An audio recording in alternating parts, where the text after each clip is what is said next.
Welcome, crew, guys, gals, ghouls, friends, fiends, and foes.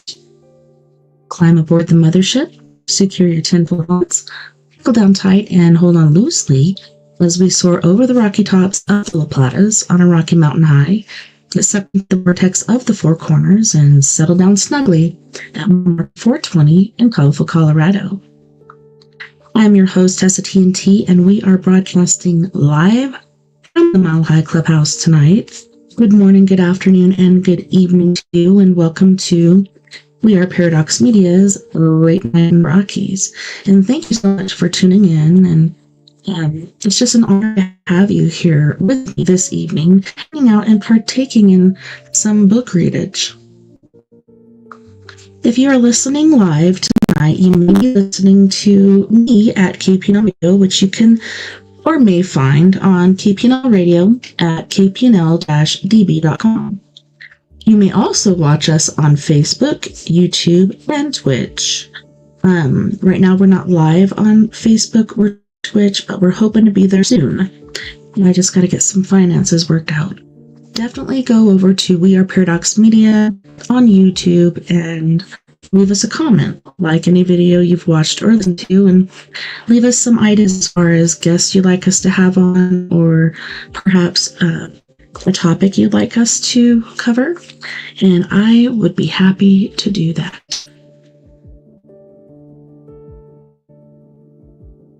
Alrighty, so before we get to our book, I actually remember to do the thought of the hour, and the thought for this hour is to be loved, be lovable, which makes a lot of sense. Pretty much common sense to me. Okay, so the book we're getting into is by, let me get his name again, Brian Calejo, and he has written the book Charlie Hernandez and the Book of Shadows. There's actually 2 more books on this, so it'll be interesting to see how good this book is, and if we want to go with the series after this book, or if we want to move on to something else. This is a little bitty paperback. I'm used to having a big old hardback. Turn down my mic just a smidge. Hopefully that's not too quiet. Looks a lot better. Chapter 1. Myths my Abula used to say are truths long forgotten by the world. Which is probably why she collected them on the way. Some people collect stamps, or mugs with pictures of kittens on them. She gathered tales of enormous, horned, snake-like sea creatures, of 2-headed vampire dogs with glowing red eyes, of terrifying man-eating ghouls that stalk the night, searching for naughty children to kidnap. The myths came from all over the Spanish-speaking world, from Madrid to Quito, Mexico City to Buenos Aires. Most of them were hundreds of years old, almost as old as the cultures that had inspired them. Some had spread quickly around the globe, spread like wildfire. Others never ever left the tiny rural towns where they'd first been told.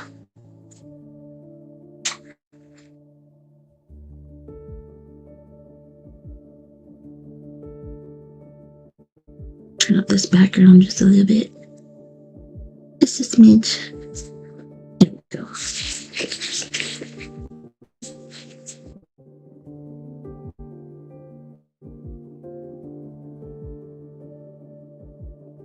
All of her life, my grandma had been obsessed with Hispanic mythology, with all the legends and stories and folklore, and I'd spent years teaching them to me. When I was little, we used to hang out in the kitchen on lazy Saturday afternoons, me in my Power Rangers PJs and chinchuladas, my abuela telling her favorite tales from memory, making the epic battles and bullish monsters come to life with every gesture of her brown and wrinkled hands. Afterward, she would quiz me on what I'd heard. We played this little game, sort of like Pictionary, where she'd draw a quick sketch of one of the characters, and I would have to guess who, or in most cases, what it was. If I got 4 in a row, she'd let me eat leche condensada right out of the can, which might have been the only thing that I enjoyed more than listening to her stories. At the time, I thought it was all just for fun, a cool little game between the two of us. But I should have known better. My abuela hated party games. Abuela, I can't remember. Chapter 2. I still remember the first night in the police station like it was yesterday. The sheriff's deputy telling me that everything was going to be okay, that there was nothing for me to worry about, that they'd find my parents, promising me that. Then he handed me a chewed-up pencil, dropped a yellow notepad on the desk in front of me, and told me to write down everything I remembered. Told me not to leave anything out, not even what I was feeling. I'm not sure which was more embarrassing, the fact that I could barely hold the pencil in my sweaty hands, or that I had anything to write. See, I wasn't there the morning my parents went missing. I was at the local guitar shop, and I wasn't there late that afternoon when our house burned down. I biked over to Miami for the day. So 45 minutes later, I had gotten down only 2 words. They were the truest words I had written. I'm scared. So scared I could barely breathe. So scared I could actually feel the blood pulsing through my hands and feet. But I didn't write any of that down. Instead, I sat frozen in the small interrogation room with tears running down my cheeks, waiting for the deputy to come back, waiting to wake up from this horrible nightmare. And that was when the pain came. It felt like 2 little big stings up near my temples, hot and sharp, but lasting for only a moment. I remember running my hands through my hair and feeling something strange. I remember letting out and getting up and walking on the tiny half bathroom at the end of the hall from a closer look. I even remember the small squeaky sounds my sneakers made on the scuffed and dirty tiles. But what I remember most was the pair of stubby horns I discovered growing out of the sides of my head. They were a dark golden color, like honey mixed with dirt.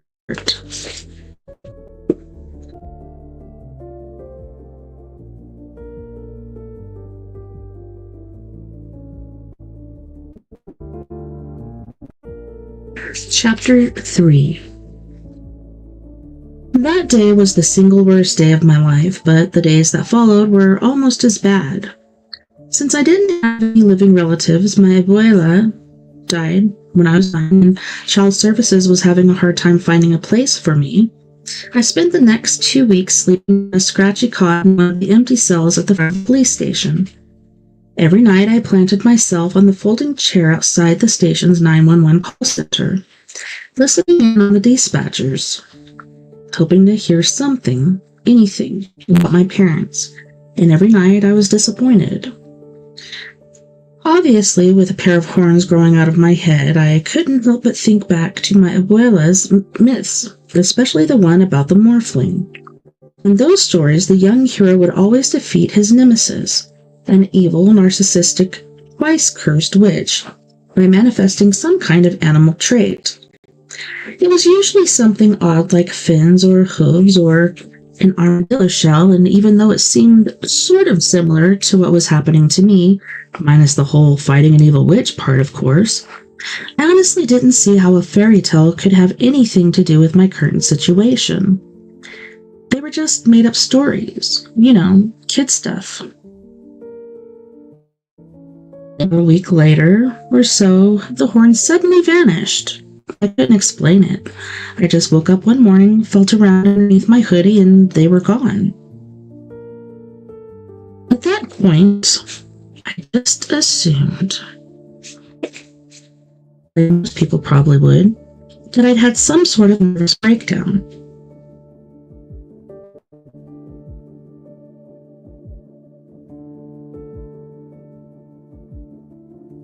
my terrified mind frantically mixing reality with fiction, trying to bring me back to a time when I felt safe, but to a time when I was surrounded by people who loved me and cared for me and would never let anything bad happen to me. At least, that's what I kept telling myself, that is, until the unthinkable happened. Again. Chapter 4. It happened in the worst place imaginable. Middle school. Ponce de Leon Middle, to be exact, and just like the first time, I was caught completely off guard.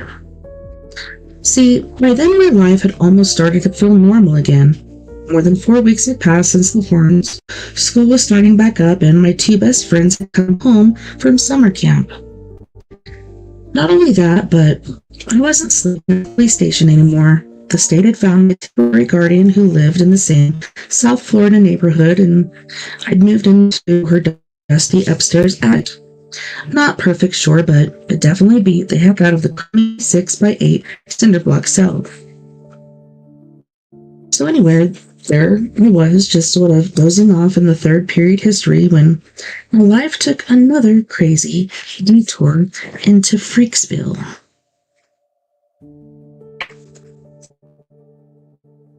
Unlike the horns, this particular manifestation started with an itch.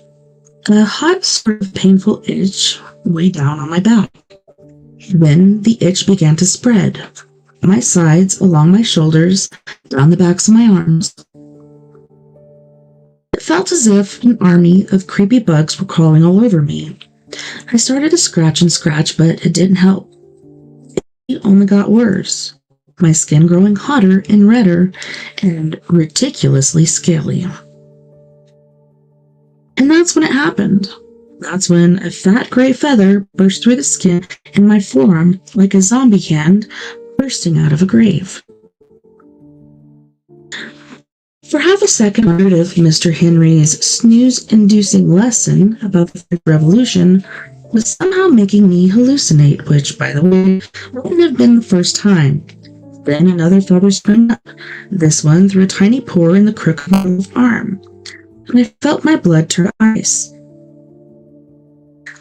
Dios mío! I screamed on the inside. Not again! Jumping to my feet, I raced for the door, snatching the big red hall pass from the pegboard on my way out. Behind me, I heard Mr. Henry shout, "Hey, Charlie, where are you going?" But I didn't stop. Didn't even look back.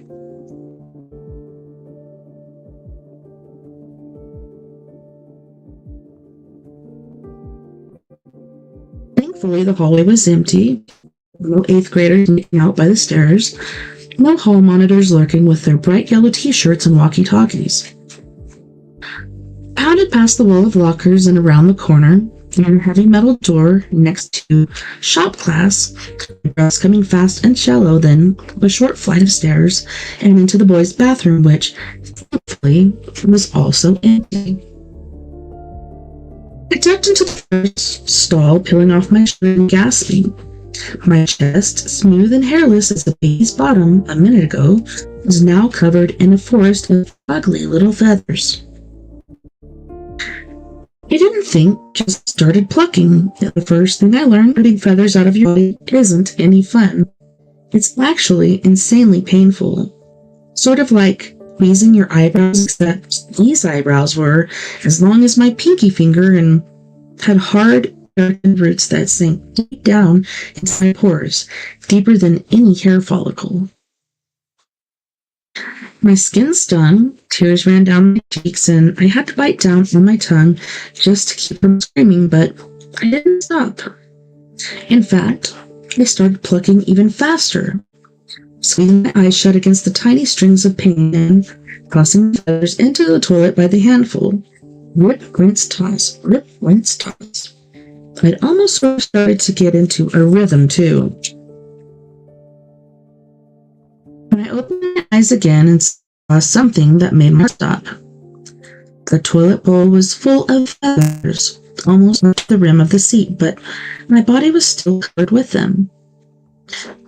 Which could only mean one thing. They were regrowing faster than I could pluck them. No! I screamed. No, no, no, no, no. My mind was reeling. I didn't know what to do.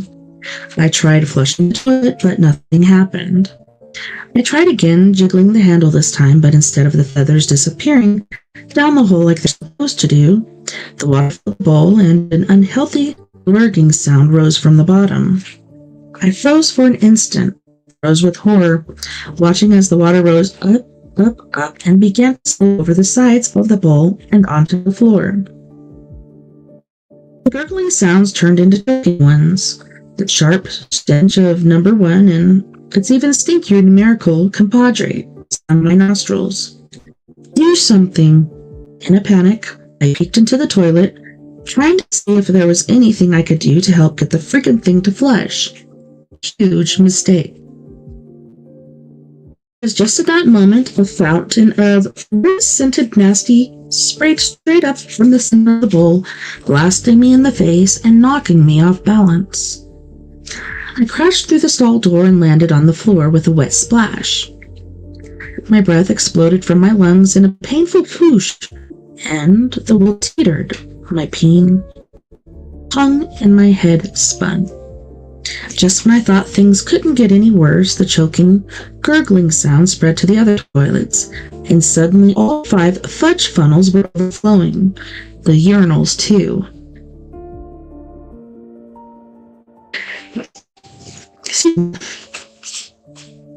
For a crazy second, I thought about trying to clean this mess up. Maybe spray some paper towels over the floor to soak up the water.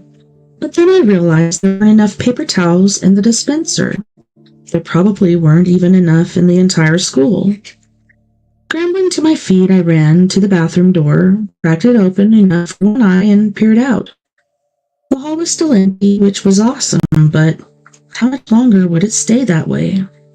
There couldn't have been more than 15 minutes left of class when I'd Speedy Gonzalez out of there, and I had no idea how much time had passed. Doesn't matter, I told myself. Either way, I had to get out of here. Either way, I had to find something to cover up the feathers. Unfortunately, I could think of only one place to look.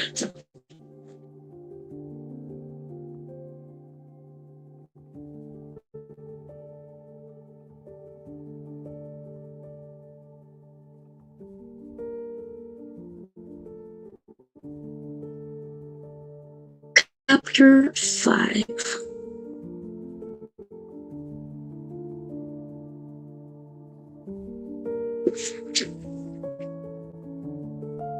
The main office was on the first floor of the building near the entrance. My target, a lost and found box, was usually kept in the teacher's lounge, which would be on the far side of the room, making it just about the hardest place in the entire office to get to without being seen. But I didn't exactly have a lot of options. I made my way there as quickly and sneakily as humanly possible, arms hidden inside my shirt, my soaked-through sneakers squeaking on the chipped gray linoleum. The office had a large window, chest high, through which I could see the receptionist, Mrs. Amber, sitting at her desk. She seemed super busy, flipping randomly through a tall stack of yellow papers, while yelling at someone over the phone. This was my chance. I took a deep breath, let it out slowly through my nose, and then eased open the door, its rusty metal hinges practically screaming, "Intruder alert! Intruder alert!" and slipped inside. I walked quickly past Mrs. Ambers, who was still getting away, and into the small room with its faculty-only vending machine and cappuccino maker. The moment I stepped inside and saw the lost and found box on the big laminated desk in the middle of the room, I was so excited I almost burst into a full-on theatrical rendition of La Cucaracha, but there wasn't any time for that, so instead I just gave a little fist pump and started for the box. I was just reaching for it when a deep voice spoke up from behind me. "What are you doing in here?" I rolled around in surprise. Mrs. Kirilenko was standing in the doorway, arms crossed. Mrs. Kirilenko was one of the new teachers at our school, and even though she taught only a small group of students, only 8th grade and only those in the gifted program, her reputation for being a ruthless disciplinarian has spread through the student body like a bad case of pink eye. She was literally the last teacher on earth I wanted to run into. I'm just looking for something I lost in homeroom, I said. My jacket sweater thingy. Translation: anything in that box with sleeves, it's mine. Her eyes narrowed in an things are not right, something's up kind of way. Is that a feather sticking out of your sleeve? She asked in that thick accent of hers. A feather? What? I took a tiny, terrified step back, bumping up against the freezing cold wall. No feathers here, just skin and bones, like your average, completely normal middle school. She cornered me with her bulky frame. Take your arms out of your shirt. Excuse me? I squeaked. Now, her voice was so loud, so intimidating that I had no choice but to obey. Slowly, grudgingly, I pulled my trembling arms out of the sticky sleeves of my t-shirt and watched as Mrs. Kirilenko's eyes nearly popped out of their sockets. I can explain, I started to say, although I actually couldn't. Not even a little. But she never gave me a chance. No, she said, shooting up a hand to shush me. I already know what is going on here. My eyebrows shot up. You do? But of course I do. You are part of Mrs. Tannenbaum's upcoming play. I am.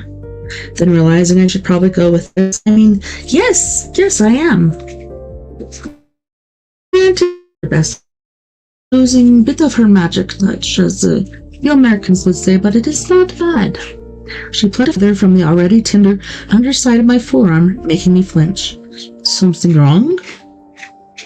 I shook my head. Nope, didn't hurt one bit. Of course not. They're glued to your arm with some sort of specialized adhesive. She plucked another, this one from higher up on my arm, near my armpit, and I screamed on the inside. She could have the sharpest thumbtack, and it probably wouldn't have hurt less. Bell horn roll on, perhaps. That's the one. Really get the words out. What most around here felt or realized is that I was a member of Russian intelligence committee before becoming teacher, she said. Must wiki pretty early to pull the old bear caucus over this Muscovites. Then, with a hint of a smile, which I suspected was the most you ever got from Mrs. Kirilenko, the not-so-friendly giant strode briskly over to the big round desk and peered into the box. I doubt you. Without the state government giving to schools today, it is no wonder Mrs. Tannenbaum is raiding lost and found box for wardrobe.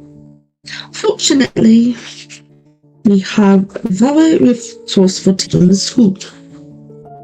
She tips the box towards me, and I almost burst into tears right then and there. The only thing inside was a hideous purple jacket decorated with splotches of red paint and a dusting of sparkly yellow glitter. Some poor kid had probably gotten it as a Christmas gift from the cookie aunt and had conveniently lost it here at school. On the big have long sleeves. Cranking another smile, I said, "Yeah, that one's pretty." "Really?" she asked, frowning as she held it up in her huge gorilla hands. The purple abomination looked like all's clothes. Still, it couldn't have been much bigger than a youth smaller. Fits my part like a glove. We were doing, Shakespeare? I'm playing a sort of colorful jacket-wearing human-bird hybrid of Hamlet. Mrs. Kirilenko raised her eyebrows in surprise. "You are?" "Yes, it's kind of hard to explain, but it's going to be a lot of fun. You can trust me on that." She didn't look convinced, but handed the jacket over anyway. I quickly to it, forcing myself not to think about how ridiculous I was. The most thing I'd ever worn to school was Rivera, which is one of Latino shirts that I'd become obsessed with after seeing a black and white photograph of my abuelo wearing one out in the campo as he popped a sugar cane. I'd worn one almost every other day during the first few months of second grade, and even as much as I'd stuck out dressing that way in an American public school, it was nothing compared to how bad I was about to stick out walking around in the sorry excuse for clothing. Mrs. Calejo studied me closely. "Oh, Shakespeare and feathers, duh?" "Yep, but I don't want to give away any more spoilers, so that's all I'm gonna say. I've been sworn to secrecy, you know." "Ah, yes, secrecy. I'm very familiar with the concept. KGB is all about secrecy." Gave me a wink. "Just one more question. Why do you smell like toilets?" Chapter 6. I was making my way back to class, wondering what excuse I was going to give Mr. Henry for why I'd run off like that and why I'd come back wearing this ridiculous purple ski jacket. The huge banner hanging over the glass case caught my eye. Glittering tinsel, lettering read, "Mrs. Tenbaum's upcoming play, Flight of Feathers. Auditions in the auditorium. More details to follow." For a moment, I just stood there stunned. I couldn't believe Mrs. T's upcoming play actually had something to do with feathers. The only explanation I could come up with was that the big actors must have really enjoyed messing with me because, what are the chances? I half expected to see another sign somewhere that read, "Charlie Hernandez in the role he was born to play." Shaking my head, I was about to start walking again when something else drew my attention. One of the faculty photos on the wall next to the trophy case. It showed a woman in a dark business suit with long reddish hair swept over one shoulder, smiling at the camera. Linda Eloise Hernandez. My mother. Just the sight of her brought a huge lump to my throat. Today, it made exactly 2 months since my parents had gone missing. Exactly 2 months since I'd last been able to hug them or watch TV with them or tell them how much I loved them. The only good news in all this was that they hadn't been in the fire. Firefighters had been very clear about that. The bad news was that police still hadn't been able to turn up any leads. Without thinking, I slipped my hand into my pocket and pulled out the big silver locket that had come in the mail last week. It was my mom, the only thing I have left of hers. According to the little evidence card it had come with, the locket was the one item in the entire house that had survived the fire. A fire that the chief over at the station house was pretty sure had been caused by a freak roaster malfunction. And the weirdness didn't end there. I still hadn't been able to figure out how to open the darn thing. It was locked by a row of tiny combination wheels like the ones on briefcases and bicycle chains. It had me totally stumped. But I figured eventually, or wherever I got my hands on the world's tiniest crowbar, I should be able to. "Hey, check it out!" shouted a voice behind me. "It's Barney, the dorky dinosaur." I turned surprised and saw Alice Coulter standing behind me, the army of lady jocks gathering around her. Alice was a 6-foot-tall, fastball-crushing, all-state softball player who looked like she belonged in the majors. She had thick tree-trunk legs, forearms like pythons, and biceps that were the envy of the boys' varsity football team. Her softball jersey and cleats were always spotless. Her dark brownish hair was cropped close to her head in a faux hawk, the tips frosted blue for a little extra school spirit. The pirate-inspired crossbones nose ring glinted dully in the overhead lights. In third grade, she'd earned the nickname Alice the Terrible after pegging one of our teachers with a 50-hour curveball and proceeded to strike him out in front of the entire class. Mr. Plummer, who was also our school's basketball coach, was never again seen on school property.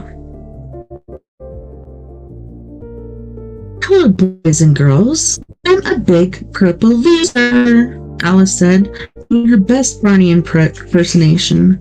And with surprise, her gang of morons burst out laughing.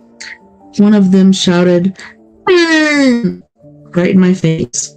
Another one, the starting catcher, I was pretty sure, shoved me into the water fountain with her shiny black mitt while popping a bowl of gum between her teeth.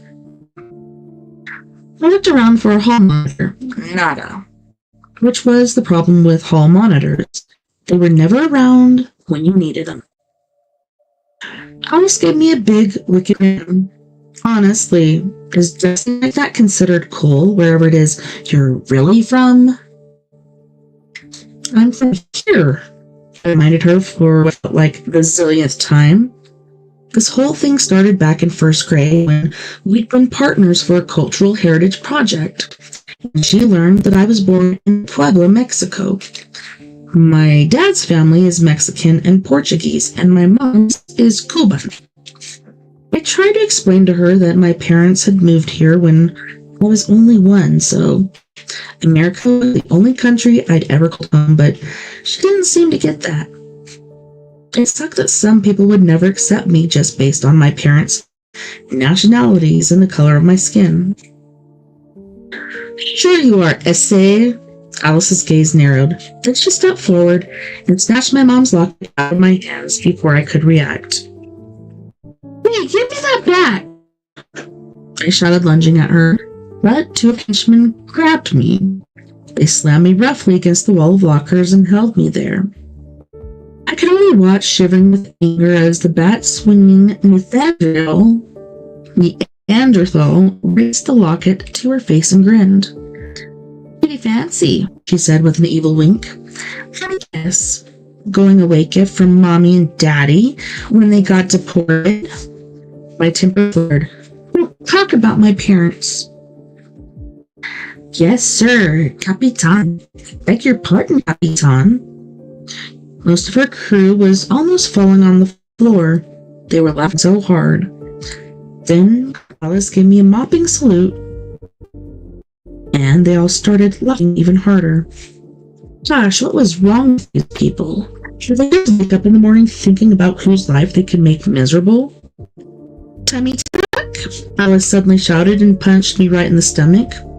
Pain exploded inside me and I doubled over, letting out a weird, high-pitched gasp as more cackling laughter echoed through the hall. You're lucky I'm in such a good mood, Alice said, bending down to whisper in my ear, or that would have just been the opening pitch. I managed to choke out. So, that's your good mood? Huh? But I had a feeling she wasn't kidding about that. Ignoring me, she held my mother's locket up to the light like some wannabe jeweler examining a precious stone. You know what? She said. I think I'm going to hang on to this for a while. Yeah, that's a good idea. Matches my nose ring pretty good. Plus, it might help with your lip. She looked around at her friends. What do you think, girls? Add it to my collection? Yeah, I'm thinking maybe not, said a new voice. I looked around and felt my face flushed with a mixture of relief and embarrassment. It was Violet Ray, also known as Ultraviolet, the prettiest, smartest girl in our entire school, and probably the world. Violet was captain of both the white team and the cheerleading squad and was editor-in-chief of the school newspaper. The crush I had on her went all the way back to first grade, and she tricked me into eating a carrot-shaped stick of orange Play-Doh. I puked, all stars, and had a thing for her ever since. In fact, she said, strolling right up to Alice, I'm thinking those two bozos should let him go. You, old bozos, should apologize and give him his stuff back. For what? The Queen Bozo sneered. You gonna go tackle or tattle on me? A couple of her sidekicks laughed at that, smacking hands like it was the comeback of the century. Morons. Sorta, Violet said. Not exactly how you're thinking, see? A very reliable source told me that not too long ago, you spent the summer reading up on performance-enhancing drugs your daddy bought for you off the internet, so I was thinking maybe I'd run with it? Make it the front-page story of the Leon Gazette and see what all the high school and college scouts think about that. Violet grinned mischievously. Would you like me to forward a copy to your place of residence? Maybe sign you up for a year subscription? As always, all proceeds go to support the local PTA. She let it hang for a moment before adding, Next move is yours, Allie. But my advice, you and your baboons make like animals and factor out polynomials. I saw Alice's expression darken, so her teeth grit as she aimed a long, meaty finger at Violet. You wouldn't dare print something like that. You can call my bluff, Poker Star. Violet stepped up to her, looking all up in her face. Her blue eyes were like Chip's eyes, and just as sharp. 'Cause I'm all in. Alice thought for almost 20 seconds. Yeah, I counted, and I swore I could hear the gears grinding in her head. Finally, her toxic brown eyes narrowed on me, and she slammed the water into my chest. You lucked out this time, amigo, she said. Hey, there's always mañana. No, there I turned to Violet and said, Thanks, but what I really wanted to say was, hey, would you mind being my personal bodyguard for the next 36 weeks? The pay wouldn't be great, but at least I could guarantee to see plenty of action. No sweat. I can't stand racists or bullies, and especially not racist bullies. And she looked at me and laughed. What in the world are you wearing? Kill me now, God. Just, a little something I picked up at the mall? Violet made a face. Listen, for the record, no one hates boys more than I do, but I gotta be honest, dressing like that, you're making yourself an easy target. I was cold. I lied.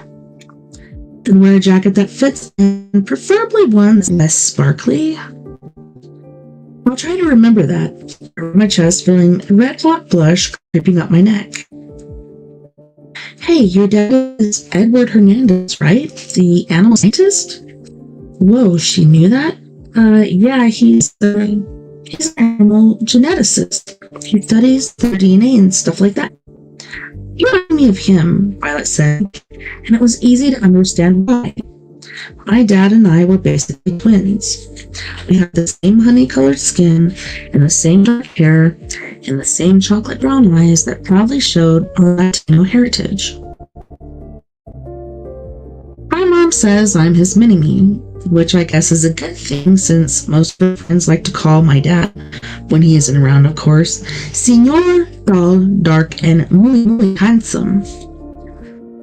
But unlike me, my dad has this cool Spanish accent that everybody loves, but things make people underestimate him. I never understood that. I still remember that presentation he gave about dogs, she said. It was really eye-opening. Do you remember that? I couldn't believe it. That must have been like 2 years ago. On Bringing Parents to School Day. How could I forget? When he explained how pure-breeding dogs actually hurts the animal and messes up the gene pool, I ran home and worked all night to get a story ready to publish the very next morning in the school paper. I mean, it really is a modern form of animal cruelty, don't you agree? Totally. I was too stunned to come up with anything more intelligent sounding. So what is that thing anyway? Violet asked, nodding to my mom's locket.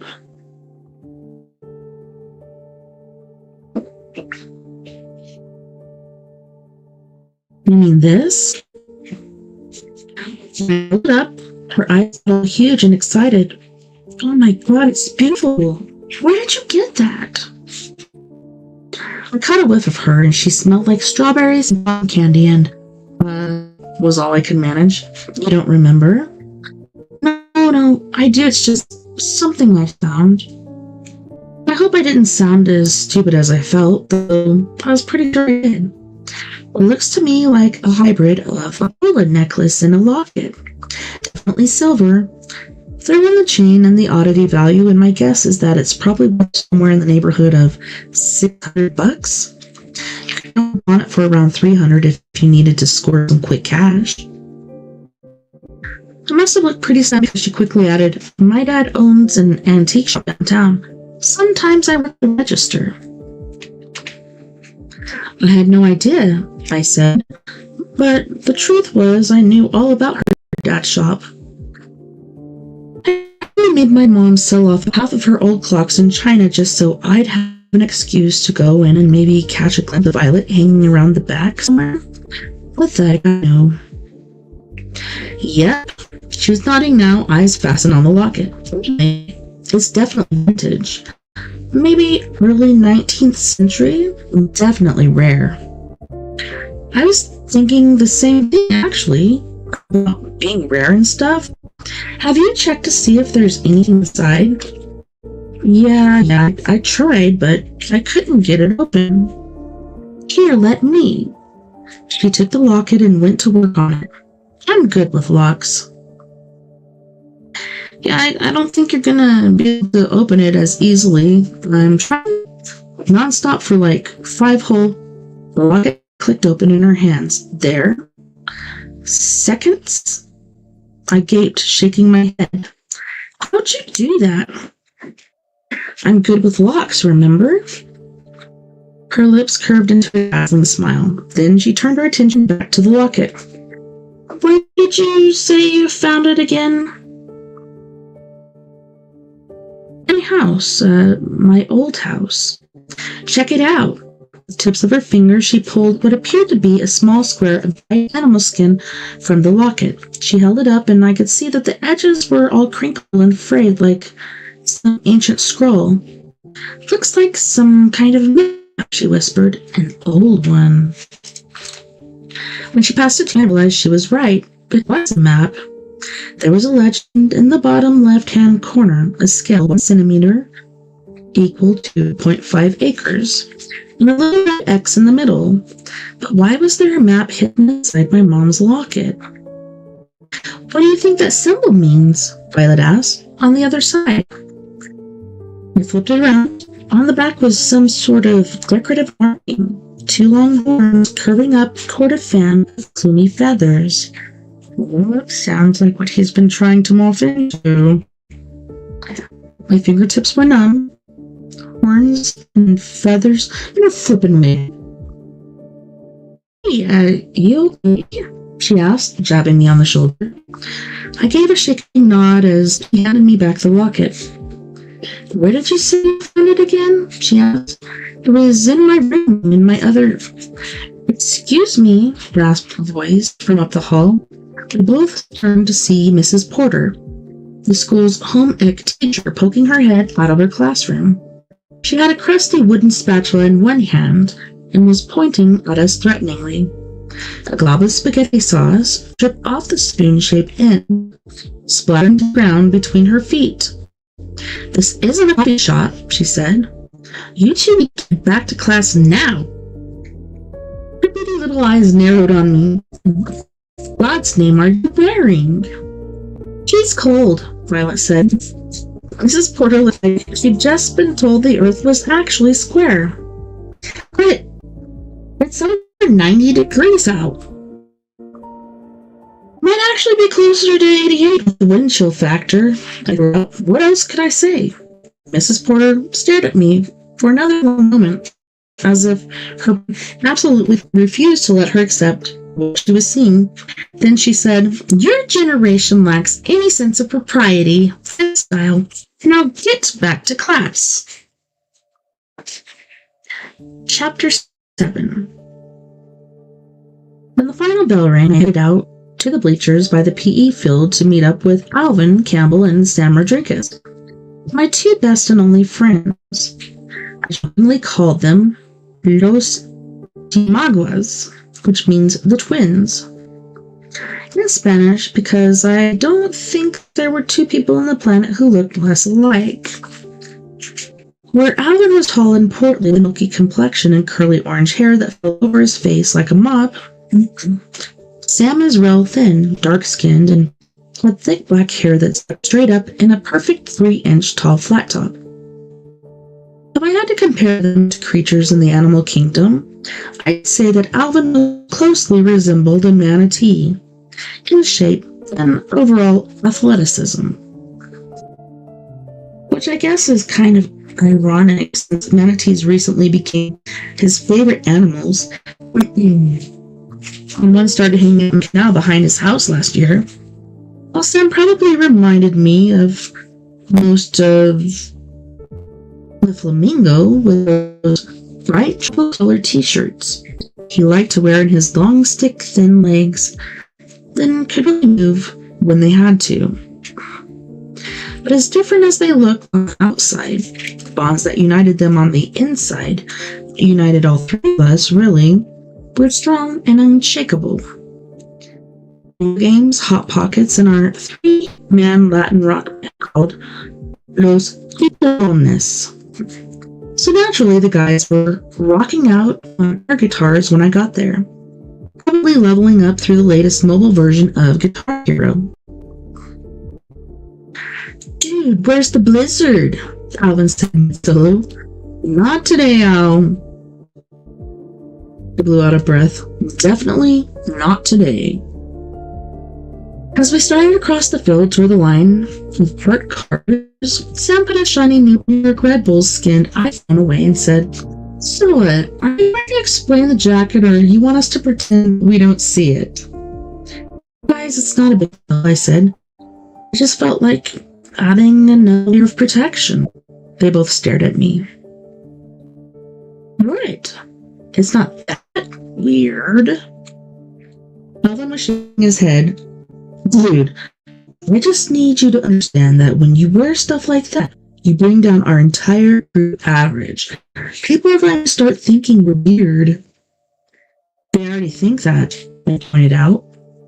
"Yeah, but I mean, like, everyone's going to start thinking that, not just the cool kids." Sam looked me up and down. "You look like you're about to pass out, hermano. You don't want to take things off real quick? Give yourselves a second to breathe?" "It's actually more comfortable than it looks," I lied. "The material's soft, breathable. I can really see it becoming a staple in my wardrobe. At least until I thought." "Well, thanks for the heads up," Alvin said. "Guess I'll be avoiding you for a while." "Laugh it up, Chico." Wiped a stream of sweat from my forehead and glanced down at my watch. It was a couple minutes past 4, which meant Sam's mom was almost 20 minutes late again. When she happened to be on time, which wasn't very often, she usually parked on the far side of the field, waiting along with the rest of the other parents, but I didn't see her blue Oldsmobile anywhere. Magnifico. You know, this whole ski jacket in the summer thing kind of reminds me of a story, Sam said. "Last year, I first started wearing winter coats in July after giving birth to triplets. Then she started carpooling," and he suddenly trailed off, his gaze drifting over my shoulder. "Is this supposed to be a cliffhanger or something?" Alvin asked, giving a funny look. Sam didn't answer, he just kept on staring, and it took me a couple seconds to realize he was actually looking at something, or someone. I spun around at Ray coming up behind me, her glittery JanSport over one shoulder, her big purple cheer bag over the other. I thought there was a hint of a smile on her pretty pink lips, but could have been imagining it. Hey, Charlie, what's up? She said. Nothing, Violet. What's up with you? Out of the corner of my eye, I could see Alvin and stupid expressions plastered across their faces. Alvin looked like he'd swallowed a dinosaur egg and had just... I can't exactly blame them. Violet held up a finger at me. Think we can chat for a sec? Oh? Sure. Away together and earshot of the guy, she whispered, So, you going to out, please? Oh, I wasn't... What? She sounded like I just told her. Screen and start cheering for the GW Carver Hornets schools. What do you mean you weren't really? Don't get me wrong, it's cool. I don't think it's going to lead to some undiscovered treasure or whatever. Are you not even a little curious to find out where it does lead? Really, I said, but it was an even bigger lie. Of course I was curious. I mean, how could I not be? Just a few hours ago, I found a map of the only thing on the planet that I had left of my parents. The map also, by the way, happened to have a big decorative stamp of horns and feathers on it. I couldn't let her get involved with my current feather situation. Now was not the time to be making new friends, especially ones as popular as Violet Ray. You're so lying right now, she said, eyeing me suspiciously. What would give you that impression? Yeah, I wonder. She rolled her eyes, and why are you still wearing that ridiculous jacket? You look like you're about to pass out. I heard there was a cold front coming. So why don't you wait for it to actually get here? Because I like to be prepared. I winced, wondering just how stupid I could make myself look in a 60-second conversation. My guess was very... Fine. Violet crossed her arms over her cheer jersey. But I should warn you that I'm a very curious girl, Hernandez. Very curious. And the fact that you're being all dodgy is only making me even more curious. I'm sorry. She paused for another moment and dragged a hand through her thick things. Going, she said with a sigh. My what? I nearly shrieked. I looked down and saw it was true. A couple of feathers were poking out of the cuff of my sleeve. My jacket will rip, I said, quickly stuffing them back in. I've been trying to get fixed for a while now, but my tailor's on vacation? You know, tailors. I could hear fear in my voice and could feel the sentences spewing out like vomit. I seemed to shut myself up. I'm not stressing, though. I've heard things like that can happen to even the best winter coats. They say it's quite common, actually. Violet gave me a doubtful look. Who would tell you something like that? Just, people? My cheeks felt like they were on fire. My face was probably redder than a habanero chili pepper. Her eyes never left mine. Right. Just then, a miracle happened. Honk, honk. Sam's mom pulled up to the edge of the PE field, saving me from the Violet Inquisition, which was beginning to feel even more intense than the Spanish one where they burned people at the stake. She honked again, then rolled out the window and shouted, Come on, guys, I'm gonna be late for Pilates. That's my ride, I said to Violet. Gotta run. She fixed me with those brilliant baby blues. Don't think this is over, Charlie. I'm going to be keeping my eye on you. Both eyes. Then she made a gun gesture with her fingers and fired it at me. Ay, cubano. Very first psycho stalker. Okay, swallowing hard. Gave her an awkward wave, then hurried after the guys. But on that note, boys and girls, we are going to go to our first music break, where we have the lovely and talented Miss Mia Savage with her group Antidote for Savages. and she's going to be singing Premiering Crypto, Let Me Be Your Home, Our New Reality, and Your Skeleton. Don't go anywhere. We'll be right back after this music break.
Welcome back, and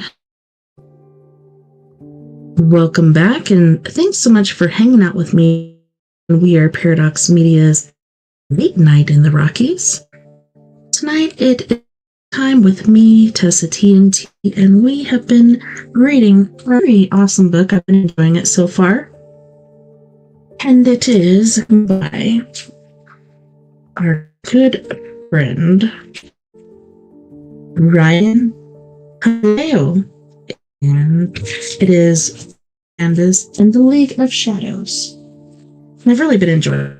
And it's colder down in Miami. I actually lived in Miami for a little bit in my childhood after my mom was killed by a drunk driver. And it was hard for my dad to live in the area. First, it was in the house, and then it was in Arkansas. So then we moved to Florida. Talk of culture shock. Kids are used to, I'd say the all the time instead of the, when you're supposed to say the whatever. I still don't get it.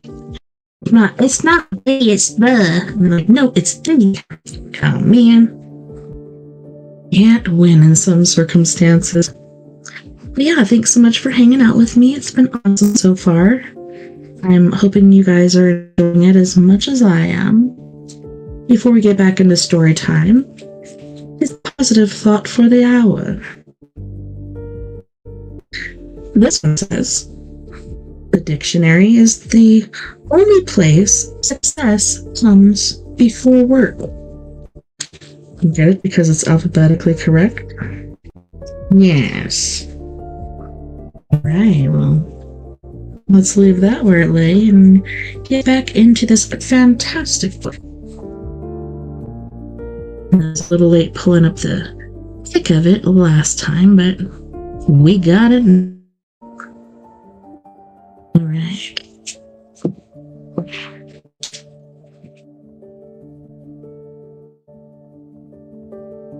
Chapter 8.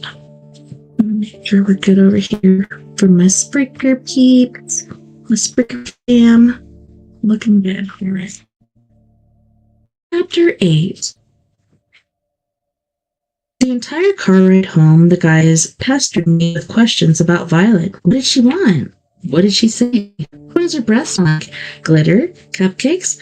Chocolate frosted fairy dust? Unfortunately for them, I wasn't in a question-answering mood, and unfortunately for me, the whole trip took less than 5 minutes, as Sam's mom broke almost every traffic law known to man, blowing stop signs, moving madly from lane to lane, honking and hollering at anyone who dared to get in the way. Honestly, after all I'd been through today, I was just glad to be home, glad to be off school party, and glad to be home, even if that home wasn't really my real home. Mrs. Wilson, my temporary guardian, lived in a small 2-story bungalow, half hidden behind a tangle of mango trees and crooked palms, with their trunks painted white. Yeah, I never understood that either. Maybe it'll tell us in here. The house was old from the 50s, and even though she'd spent the last 5 months remodeling it, the place still showed its age, with sagging gutters, creaky floors, and old-school jalousie windows that protested with an annoyingly loud groan when cranked open. Mrs. Wilson was in the living room dusting her dolls when I walked in. Like the house, Mrs. Wilson was getting up there in the years, and by getting up there, I mean she'd probably shared a carriage with Benjamin Franklin at some point in her life. She had a dandelion fluff of frizzy white hair and skin so crinkly it reminded me of an old photograph someone had folded and unfolded too many times. Her back was a little hunched, and her legs were a little wobbly, but her eyes were still a sharp, piercing green, and didn't miss much. Didn't miss any dust particles on her dolls, that was for sure. "Oh, hello, dear," she said when she heard the door close. "How was school?" "Hot." My arm swept my face. "Very hot." I set her duster down and smoothed the front of her floral print nightgown. Mrs. Wilson was an early sleeper and therefore always in a nightgown. Hey, when it's my day off, I'm in my jammies. What? I Maybe that's because you're wearing a snow jacket, she said, catching my gaze in the mirror behind the old-fashioned antenna TV. I don't think it's the right season for one of those. I didn't say anything. She gestured around the room at her dolls. So, this is all of them. What do you think? I searched for the right word. Wow. Over the last few weeks, Mrs. Wilson had been bringing her prized collection out of storage. Every couple of days, she'd go and fetch another box or two, usually about 8 dolls. But today, she brought home close to 40. And now the living room basically looked like one giant showroom for her vast and freaky collection. There were little dolls everywhere, sitting on sofas and armchairs, perched on shelves, staring blankly across the room from pint-sized Rockies and cribs. Some of them were big dolls, and sported even bigger smiles, while others were tiny and had terrified expressions on their plastic faces. They wore everything you could imagine, from miniature vaquero jackets to extravagant vaina dresses. Vaiana dresses that must have taken months to sew. According to Mrs. Wilson, she started her collection when she was only 5 years old, and had since traveled the world, buying a doll or two in every country she visited. There are certainly a lot of them, she said, with a proud grin. They fit the space quite nicely, no? I nodded, trying to be supportive. Yeah, very nicely. Oh, I almost forgot. Are you interested in a little dinner, dear? She nodded toward the kitchen, where I could smell something rhythmically bubbling away in one of her huge, old-school cast-iron pots. I whipped up some escargot à la bourguignon. Bourguignon? That's now finished in a delicious herb butter sauce, just like they make in France. That sounds amazing, I said, but it was all I could do to keep my tears in check. Ever since I was little, my mom would cook up all kinds of tasty traditional dishes for me. She'd make seafood, paellas, and the old Spanish way, chili rellenos using real Mexican chilies, arroz con pollo, oil with the exact spice combination her family had used in Cuba for generations. I taught Spanish in high school and always said everything about people and what they ate. I missed her a lot. And now, anytime someone mentioned any kind of cultural dish, I missed her even more. I'll prepare a plate for you, Miss Wilson said, moving past me. Oh no, actually, I think I'm going to have to pass. I have a ton of homework. I'll just have a Snickers or something if I get hungry. Usually just thinking about my parents made me lose my appetite. Today I had even less of an appetite than usual because I was so anxious to take a closer look at that map. And the whole snails and butter thing didn't digestive juices doing the salsa either. I tried snails on the one and only cruise I went on, and it was to Mexico, and he did not like escargot. And I don't see what the whole hoopla is about it.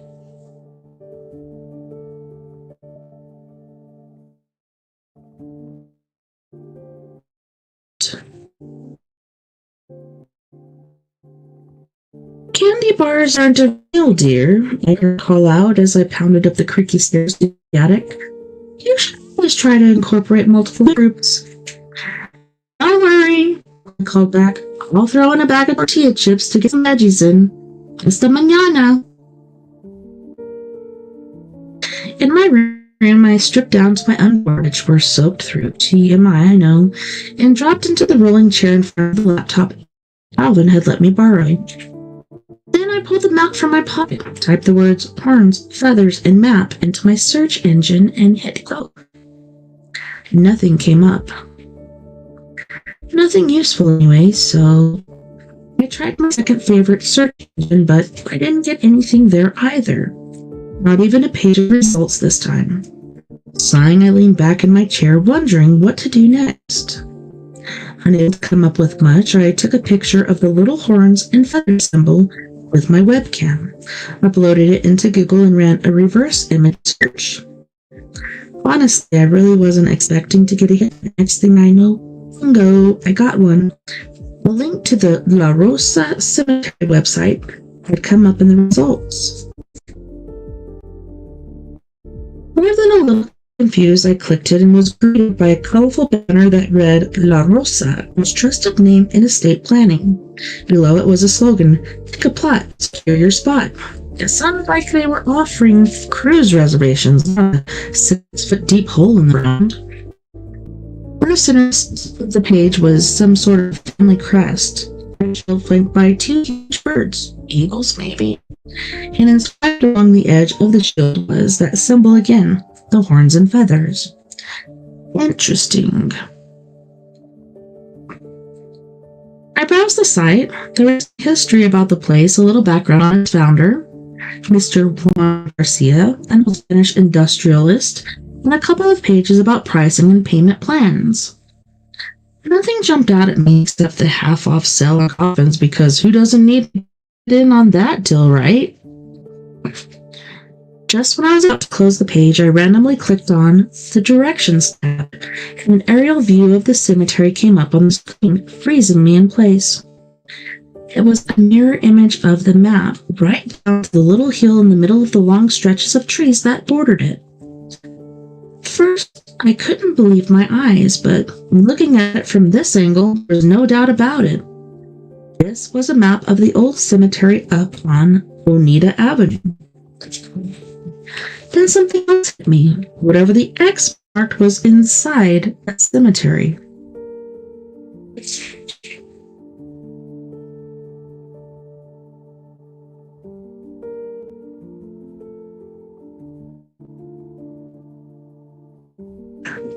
It hadn't even fully formed in my brain, and already I could hear my parents telling me that it was that one. My mother saying something like, "Negro, ni lo pienses." Who in their right mind follows a map they found in a locket to a cemetery? It's stupid and dangerous. What do you even expect to find? And she'd probably be right. It was stupid and dangerous. Heck, the trip alone was a 6-mile bike ride in each direction. Not to mention that the fact that the only way there was through a super shady part of town. But as sure as I was that my parents wouldn't approve, I knew I had to go.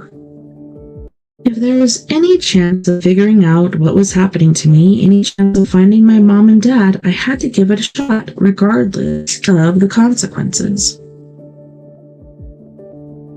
Chapter 9. That evening, I waited for Mrs. Wilson to go to bed, which was a very long wait because she tucks in promptly at 7 p.m. every night.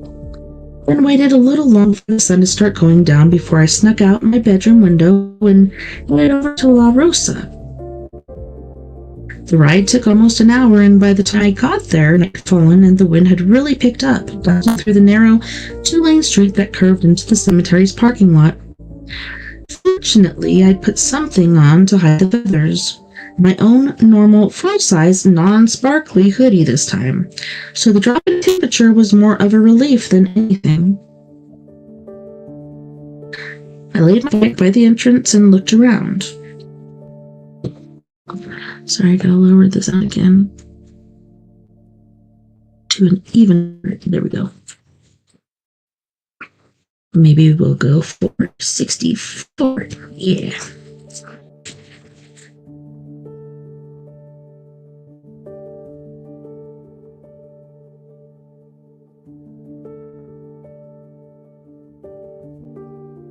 I laid my bike by the entrance and looked around. The cemetery on Bonita was supposedly one of the oldest establishments in all of Miami.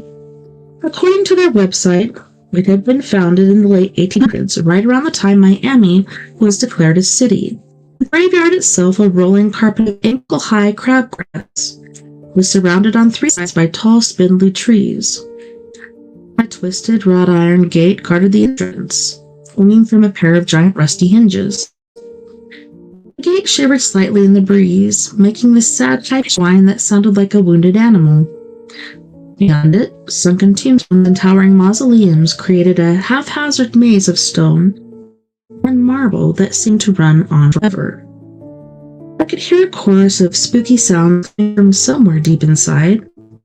Low moans and echoes, creaking branches, and a constant tap, tap, tap on stone. But I told myself it was just the wind. It had to be. Still standing there staring at this huge creepy place, I instantly regretted not asking Alvin or Sam to tag along. But it was too late now.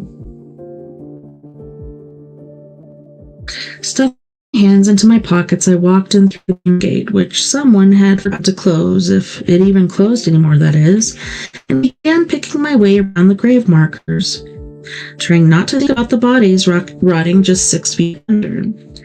Wispy tendrils of fog wound through the grounds, creating a freaky 3D effect. The headstones poked up through the fog like hundreds of crooked teeth. I tried not to think about those either. About 20 yards in, I stopped to check the map.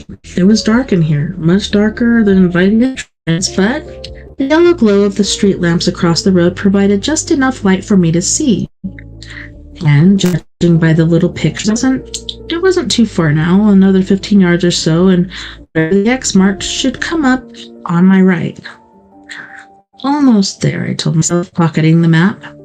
Somewhere in the distance, I heard the low roll of thunder and started walking again faster, knowing I had to pick up my pace. The storm was coming, if it wasn't already here, and sometimes when it really poured, Mrs. Wilson would come upstairs to check on me to make sure the attic wasn't leaking or something. She was always keeping an eye on me. I guess she felt responsible for my well-being now or whatever, and I appreciated it. The last thing I wanted was for her to walk into an empty room, and a flicker of movement to my left drew my eye. I rolled in the direction, scanned the shadows. Nada. No movement or sound except for the wham, blam, blam of my heart.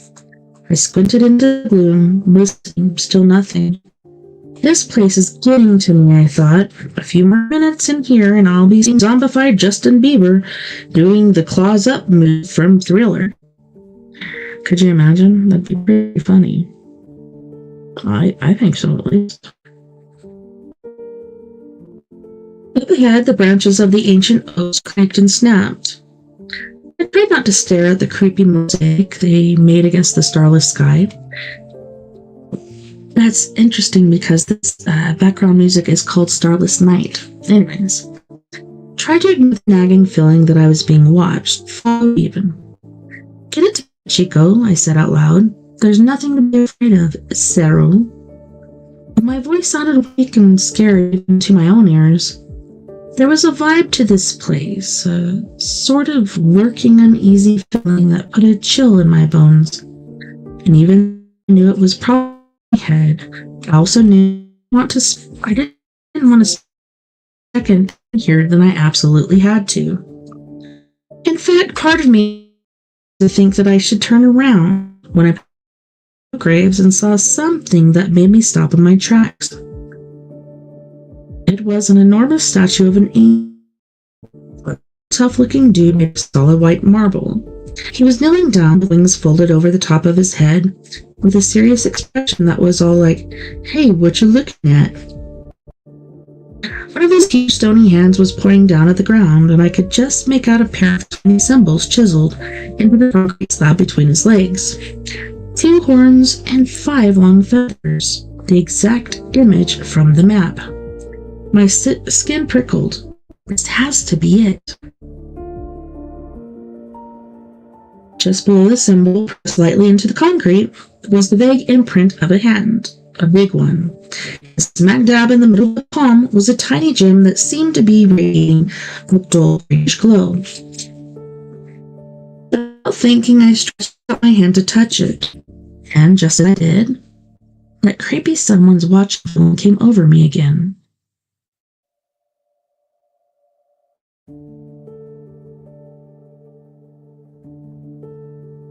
Holding my breath, too scared to move, I flicked my eyes from left to right, scanning my surroundings, but at first it was too dark to see much of anything.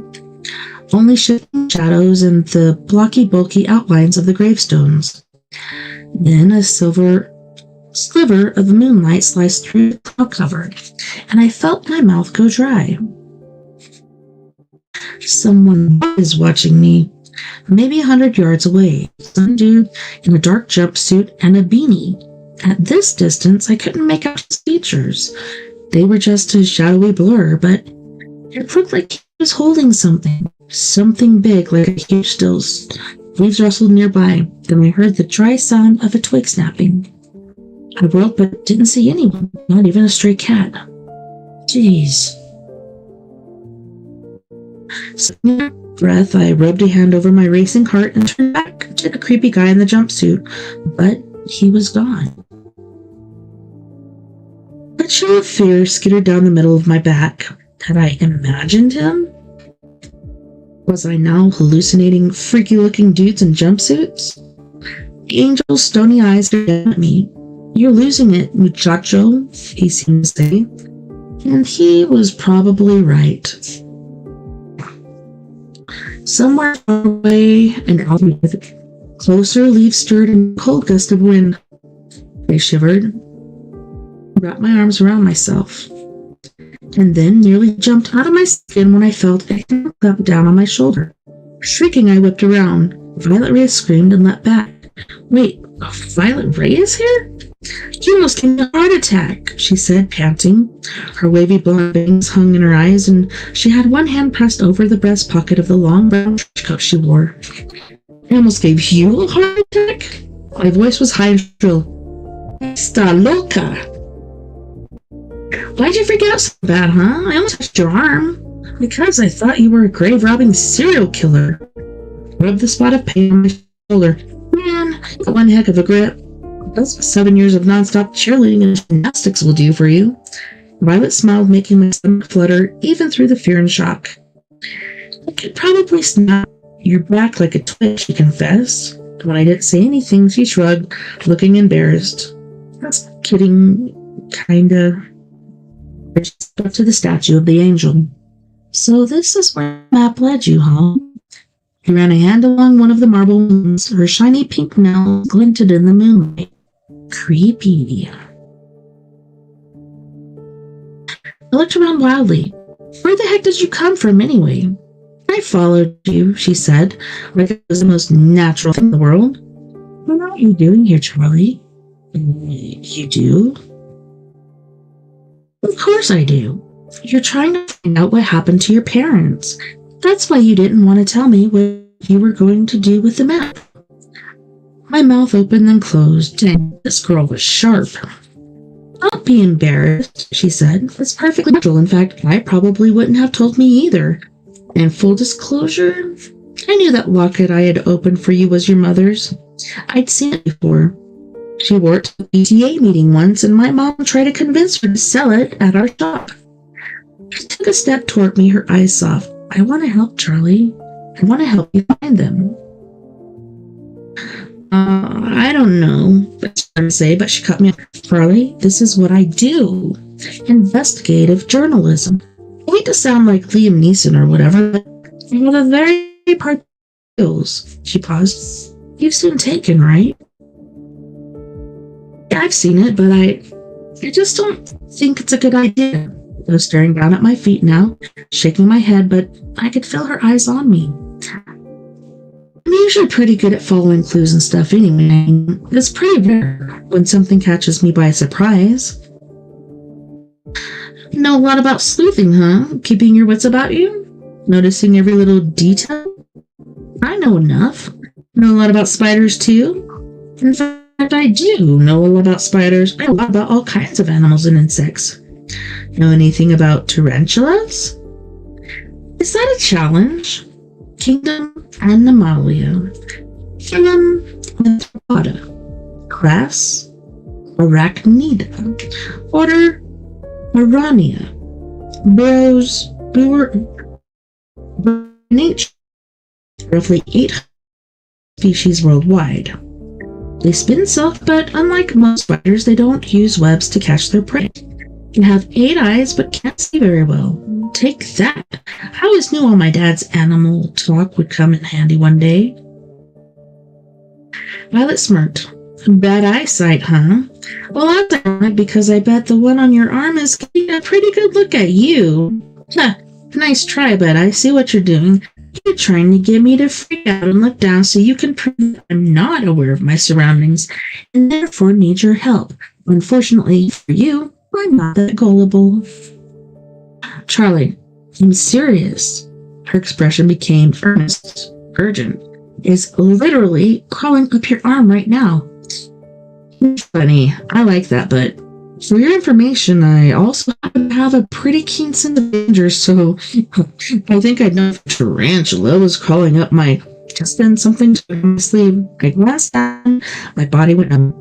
A huge black tarantula was crawling up the side of my arm. Ay, mi madre! Someone shrieked. Must have been me, I guess, and then I was tearing off my jacket, swatting it against my arms, my legs, my back, spinning wild circles and stomping on anything that moved or even came close to resembling like an arachnid.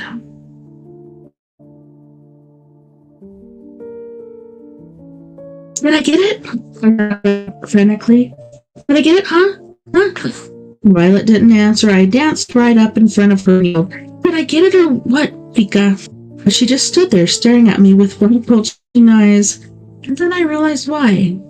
My jacket, I was exposed. My mind screamed, Run, run, run, but I couldn't run. I couldn't even move. I could only stand frozen with fear and shock, waiting to hear the next words out of her mouth. I expected something like, Freak, or freaky animal. At least that's what I probably would have said to me, but had I been in her position. But what she finally said was, Awesome. Chapter 10. You're like a beautiful blood-spilled angel. I feel an embarrassed blush creeping up my neck. Blood is on account of my pores being too small for the feathers, so they bleed a little, but you think I'm beautiful? I mean, my plumage? Duh.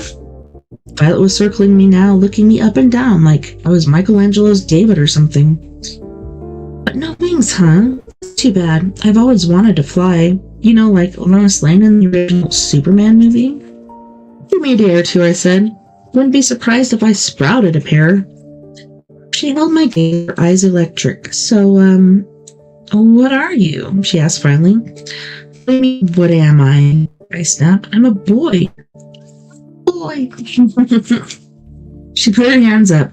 Easy there, Pinocchio. I was only asking. Kind of a rude question, don't you think? Listen, I know as the head of the student newspaper, I'm probably the last person on earth you wanted finding out about this, but it's not like I'm going to write a story on you or anything. She paused like she was considering something. So I have to say the headline would be one heck of a grabber. Carly Hernandez, the half-avian man-child that stalks our halls. I mean, come on, tell me that's not a must-read kind of thing. Don't stalk the halls, I grumbled, and I'm not half-avian. Nephilim? What? Shape-shifting mutant? I raised a brow. Like Mystique from X-Men? Is that a yes? No, it's a definite no. I'm just a normal guy, okay? I started pacing back and forth in front of the angel, thinking, I can't believe I'm having this conversation right now. I can't believe I have to defend my humanity of all things.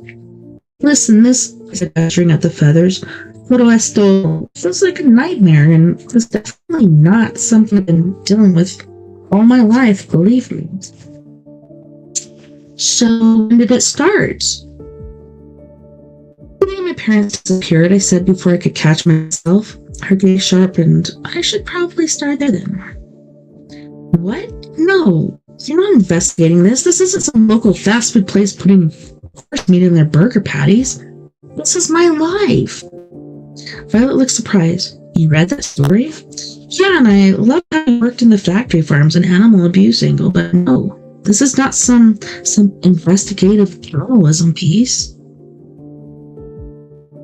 shrugged my shoulders, the sudden intensity in her eyes more than a little freaky.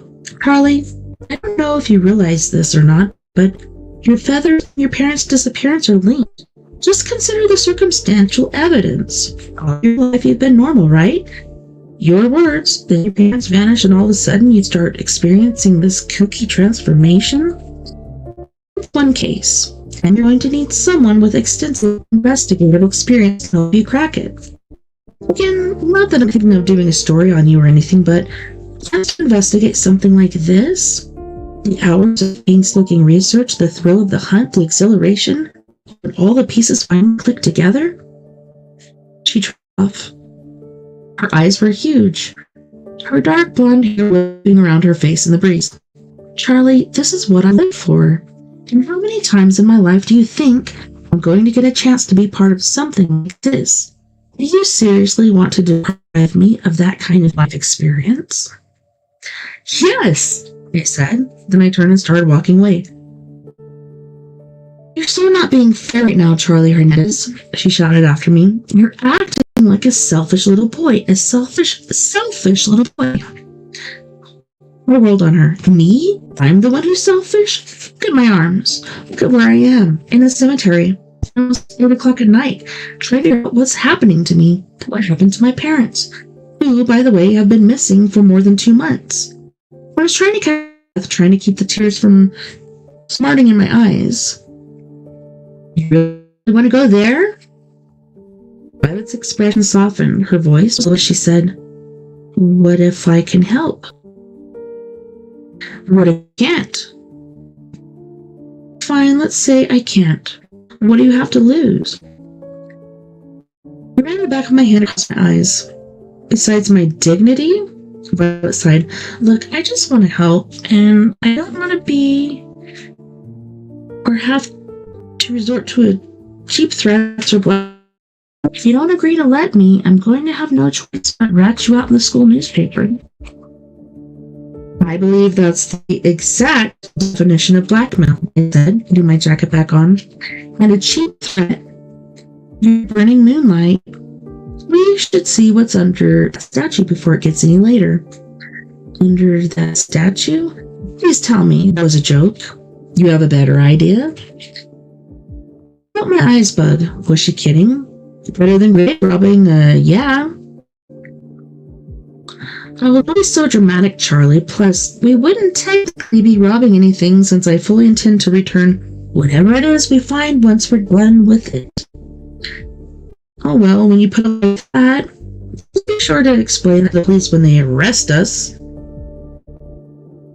Just then, lightning flashed overhead, momentarily turning the night into day and revealing row after row of whitewashed stones. It flickered again, and out of nowhere appeared in front of us.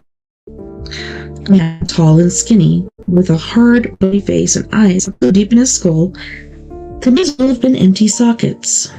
Getting arrested should be the least of your worries, he said. Oh my. Chapter 11.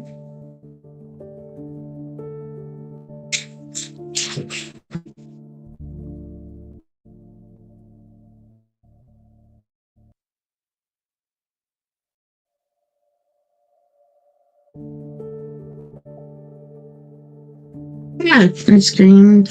Yeah, why not brilliant? I got a can of mace while I struck my fiercest looking guy pose. When I was little, my mom signed me up for Brazilian Jiu-Jitsu classes, and even though I'd only made it to a belt, which is a rank 2 belt for juniors, I'd learned that looking like you knew what you were doing was enough to deter most attackers. And I guess it worked too, because the guy didn't take another step. Instead, he stabbed his shovel into a dirt and leaned heavily on it, like it was a game. The cemetery's closed, muchachos, he said with a thick Spanish accent. Cerrado, you're both trespassing. His voice was seriously creepy. It sounded all raspy and distorted, as if coming through a pair of ancient, thrown-out speakers. Sir, if you just give me a minute to look around, I began. Kid, you deaf? I said we're closed. His fingers tightened threateningly around the shovel's rusty handle. Now move along, or I'll bury the both of you side by side. I frowned. The heck did he just say? We're very sorry, sir. Violet suddenly piped up. She tugged on my arm, then began pulling me back to the way I had come. I'll be going now. Sorry for bothering you. As we threaded our way through the maze of tombstones, I whispered, Wow, you sure talk big for someone so ready to tuck tail and run. She threw a fast look over her shoulder. Who said anything about running? I turned, trying to follow her gaze. Sis? What are you looking at? I'm timing it. Timing what? This! And flipped every two behind a row of tall stones. What did you do that for? I rasped as she ducked in next to me. Because this guy knows something, she said. Did you see his pinky ring? No, I was too busy praying he wouldn't murder us. It was the same symbol from the map, the horns and the feathers. I blinked in surprise. Really? Yep, which means we're going to have to follow him. But you told him we were leaving. I gripped my shoulders and squeezed. Take hold of yourself, Charlie, and remember, I'm a professional here. Just follow my lead.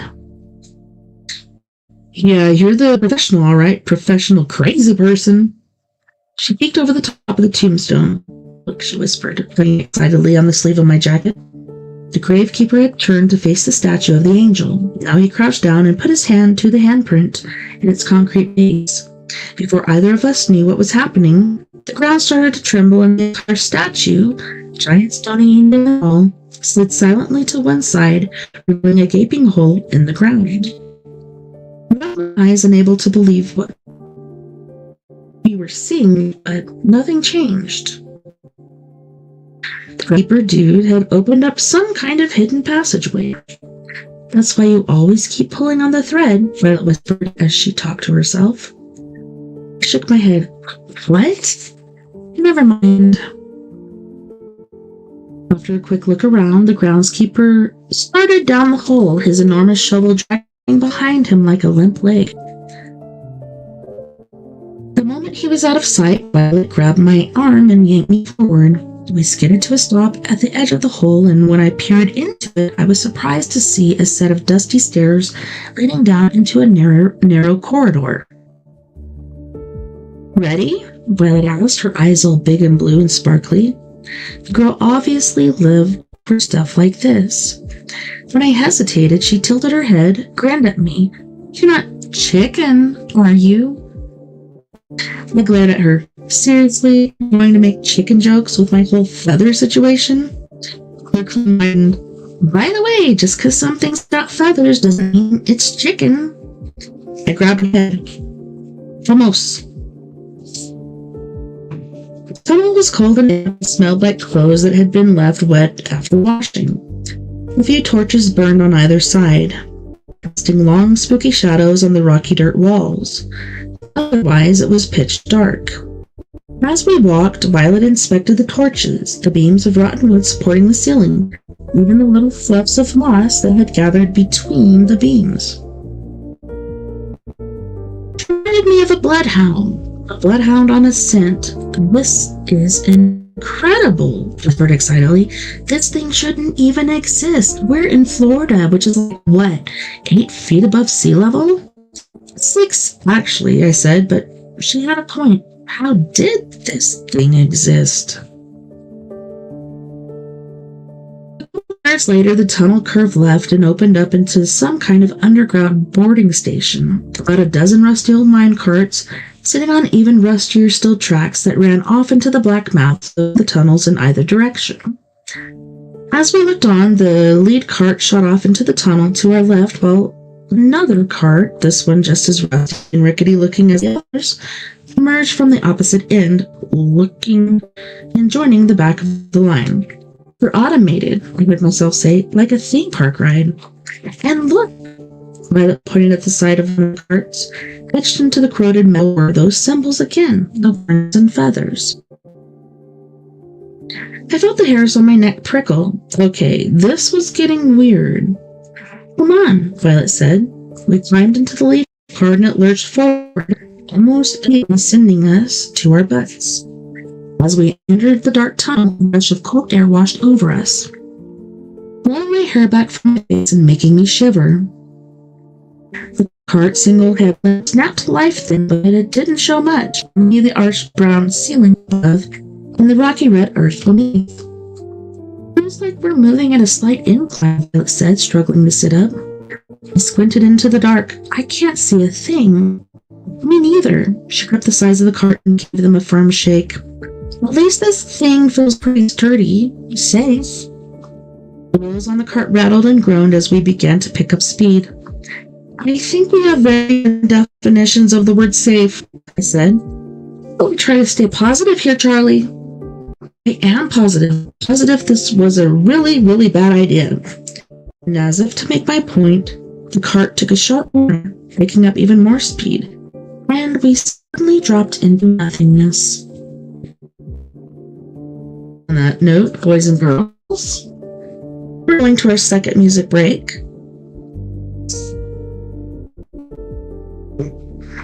On this break, we have the lovely and talented Miss Mia Savage with her group Antidote for Savages with Not a Phase. Bury Me in Heaven, which is one of my favorites. Singing to Your Grave on the bottom line. You guys don't go anywhere. We'll be right back after this music break.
What I got to do? You got a part of you with me too. Wanna grab to life, just a heart victory. Lock my head tonight. Things start to love and sleep. Waiting till like Sunday, yeah. Talking to your baby. I'll be saying to your best.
Welcome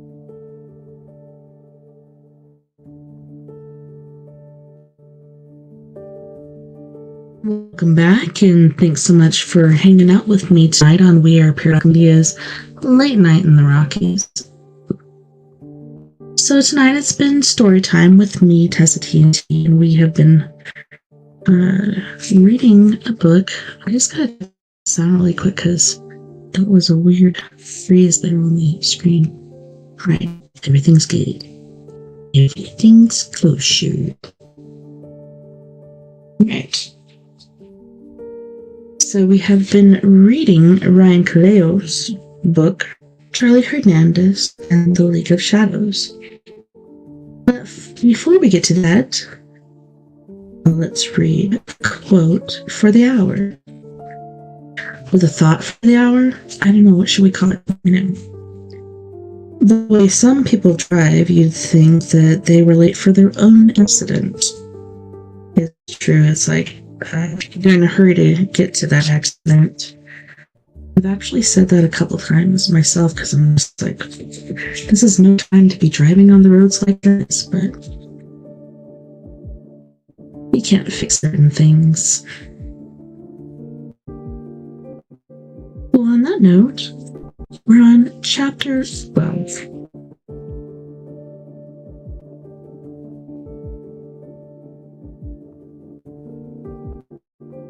I'd like to say that I bravely stared down certain death without so much as a blink or a squeak of fear, but the truth was that when my cart made that first awful plunge, leaving my stomach floating somewhere above us, the first thing I did was squeeze my eyes shut so hard I felt it all the way down to my toes. Then Violet and I threw our arms around each other and began to kick and scream like a couple of terrified newborns as the cart twisted and turned and abruptly shot up again. My air rolled over us in a vapory wave. My insides shriveled like pork rinds. Still gaining speed, we rocketed through a narrow section of tunnel, and the world became a blur of shades and shadows. I was pretty sure Violet was trying to tell me something, but I could barely make out her voice over the rattling thunder of the cart on the tracks. We have to do something, I yelled as I hunkered down as best I could. Violet glared at me. Yes, the lever, she shouted, pointing back over her head. Pull it already. I turned, saw a skinny metal bar poking out over the rear of the cart. On it! I struggled to my knees, fighting the G-forces while the cart rattled and jumped. Hurry, Charlie! Leaning hard against the back of the minecart, or more like being sucked into it, I wrapped my fingers around the rusted hunk of metal and pulled. My arms shook, the skin on my palms burned, but the bar didn't give, not even an inch. It's not budging, I shouted, glancing back at Violet.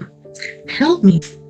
Struggling over to me on her hands and knees like a baby learning to crawl, I gripped the bar with both hands. On 3, she said. 1, 2, 3. We pulled, the shaft bent, gear shuddered and strained, and then snap. We were holding the rusty old bar in our hands. For a moment, we looked at each other in disbelief. Then, in perfect unison, cart hurled forward, wheels screaming, sparks shooting up in a wide spray as we thundered furiously along the tracks. Hard left, and I slammed into Violet. A sharp right, and a mass of stalactites zoomed by close enough to stir my hair, close enough for me to actually smell the minerals. What's your plan B? I shrieked as we veered through another tight passage. The lever was my plan B, and my plan A and C and D too. There was a rusty screech of springs, and we flew into another hard left. The tracks rumbled, the cart vibrated and bucked like a massage chair gone bonkers. I felt my lunch rise into my throat and clapped with hands over my mouth to avoid giving. Violet, a fast full of our school's gluten-free mac and cheese, as we plunged into another drop, this one so steep I literally felt myself float for a full second. I love that feeling, but I hate that feeling. I like getting scared, I guess. I don't know. That's how I phrase, like, on scary movies and stuff. You get those, I'm going to say endorphins, but I think it's called something else. Anywho, when we hit the bottom, the cart lunged right, and I smacked my head on the sidewall with a thump. A galaxy of bright lights burst across my eyes. The world spun. I opened my mouth to shout something like, "We have to do something!" But Violet was already on it. She had a coil of thick rope in one hand, and her half of a broken brake lever in the other. "Where's the rope?" I shouted. "I was sitting on it." I watched her fasten one end to the brake lever. Then she tied the other end to the rear of the cart and looked up at me. "The plan is I toss this bar behind us. It catches in the tracks, and if the rope is strong enough, it should slow us down, like an anchor." "That's brilliant," Violet shouted. "We'll see," then tossed her makeshift anchor into the tracks. It hit the ground with a flash of sparks, dragged behind us for several yards, bouncing once, twice, 3 times. And miraculously catching on the rails. I shouted triumphantly. It actually worked. Half a second later, the rope taut and then snapped like a shoelace. My heart instantly plummeted to my toes. "I don't suppose you have a plan E?" Violet's gaze looked past me. "No time," she said, and now I saw what she meant. 20 yards up ahead, just over a hump of rocky earth, the tracks fell away into empty space. I barely had time to whisper, "Dios mío," before the cart came to a sudden screeching stop and tipped forward, launching us out over the dark chasm. Chapter 13. I'd never plummeted to my death before, obviously, but I was pretty sure of 3 things. 1, we'd fall for a while, screaming and flailing and hoping for something soft and squishy to break our fall. 2, there wouldn't be anything soft or squishy to break our fall. And 3, when we finally did stop, that would be for us, like, forever. I was most sure about that. So imagine my surprise. We hit the ground less than a second, landing face first on the dusty floor, and neither one of us went splat. I suddenly realized 2 more things. Facts this time. 1, we weren't going to die. Not right this second anyway. 2, which was important because it was the whole reason for number 1, we hadn't been launched out over a gaping pit, just a really, really dark area of the cave. Somewhere to my left, I heard a low, grumbling moan and turned my aching neck to see Violet pushing unsteadily to her knees. "You okay?" he asked. In the darkness, I could just barely make out her face. Her cheeks and nose were coated in a thick layer of brownish dirt, making it look like she'd taken a big old cinnamon pancake to the face. I almost burst out laughing, but then realized I probably didn't look any different. I sat up, dusted myself off. My neck ached, my knees were throbbing, but hey, at least I could still move them. Could have been worse. You can say that again. Looking around, I saw we were sitting in the middle of a huge, semicircular cave surrounded by masses of dripping stalactite columns. Ahead of us was the opening to a narrow tunnel, carved right into the rock. It glowed with pale, flickering light. For a second, I thought it was moonlight, but that would have been impossible. We were too far down. "Looks like there's only one way out," I said, pointing. Violet blew a strand of hair out of her face and nodded. "Come on." Just like the entrance, the tunnel walls were hung with torches. These, however, burned with a strange green flame that was almost black. Violet guessed that the combustible ends must have been dipped in boric acid. That, she said, or there had to be high levels of copper sulfate there. I was in pre-app chemistry, so I didn't argue. Either way, the greenish fire was awesome, if not a little freaky. But even more awesome, at least to me, were the walls themselves. carved with beautiful geometric patterns of triangles, zigzags, circles, and squares. It looked like something straight out of the National Museum of Anthropology in Mexico. In fact, the stepped design that ran along the base in thick vertical bands looked exactly like one of the display pieces that had been on the cover of the brochure my mom had brought back from her trip to Mitla Ruins, site in southern Mexico, aka the Place of the Dead, last year. Mesmerized, I ran my hand along the intricate carvings. Magnifico, huh? I reached up to trace my thumb along one of the triangles, then quickly yanked my hand away as a gnarly black tarantula came scuttling out of a hole in the middle of it. "Looks like you found another friend," Violet said with a grin. "I've seen a bunch. The entire place is crawling with them." "In that case, let's keep moving." Every few yards, the tunnel curved and split off in different directions. Violet always chose middle, and I just followed because she looked like she knew where she was going, and because I've never been any good at multiple choice tests.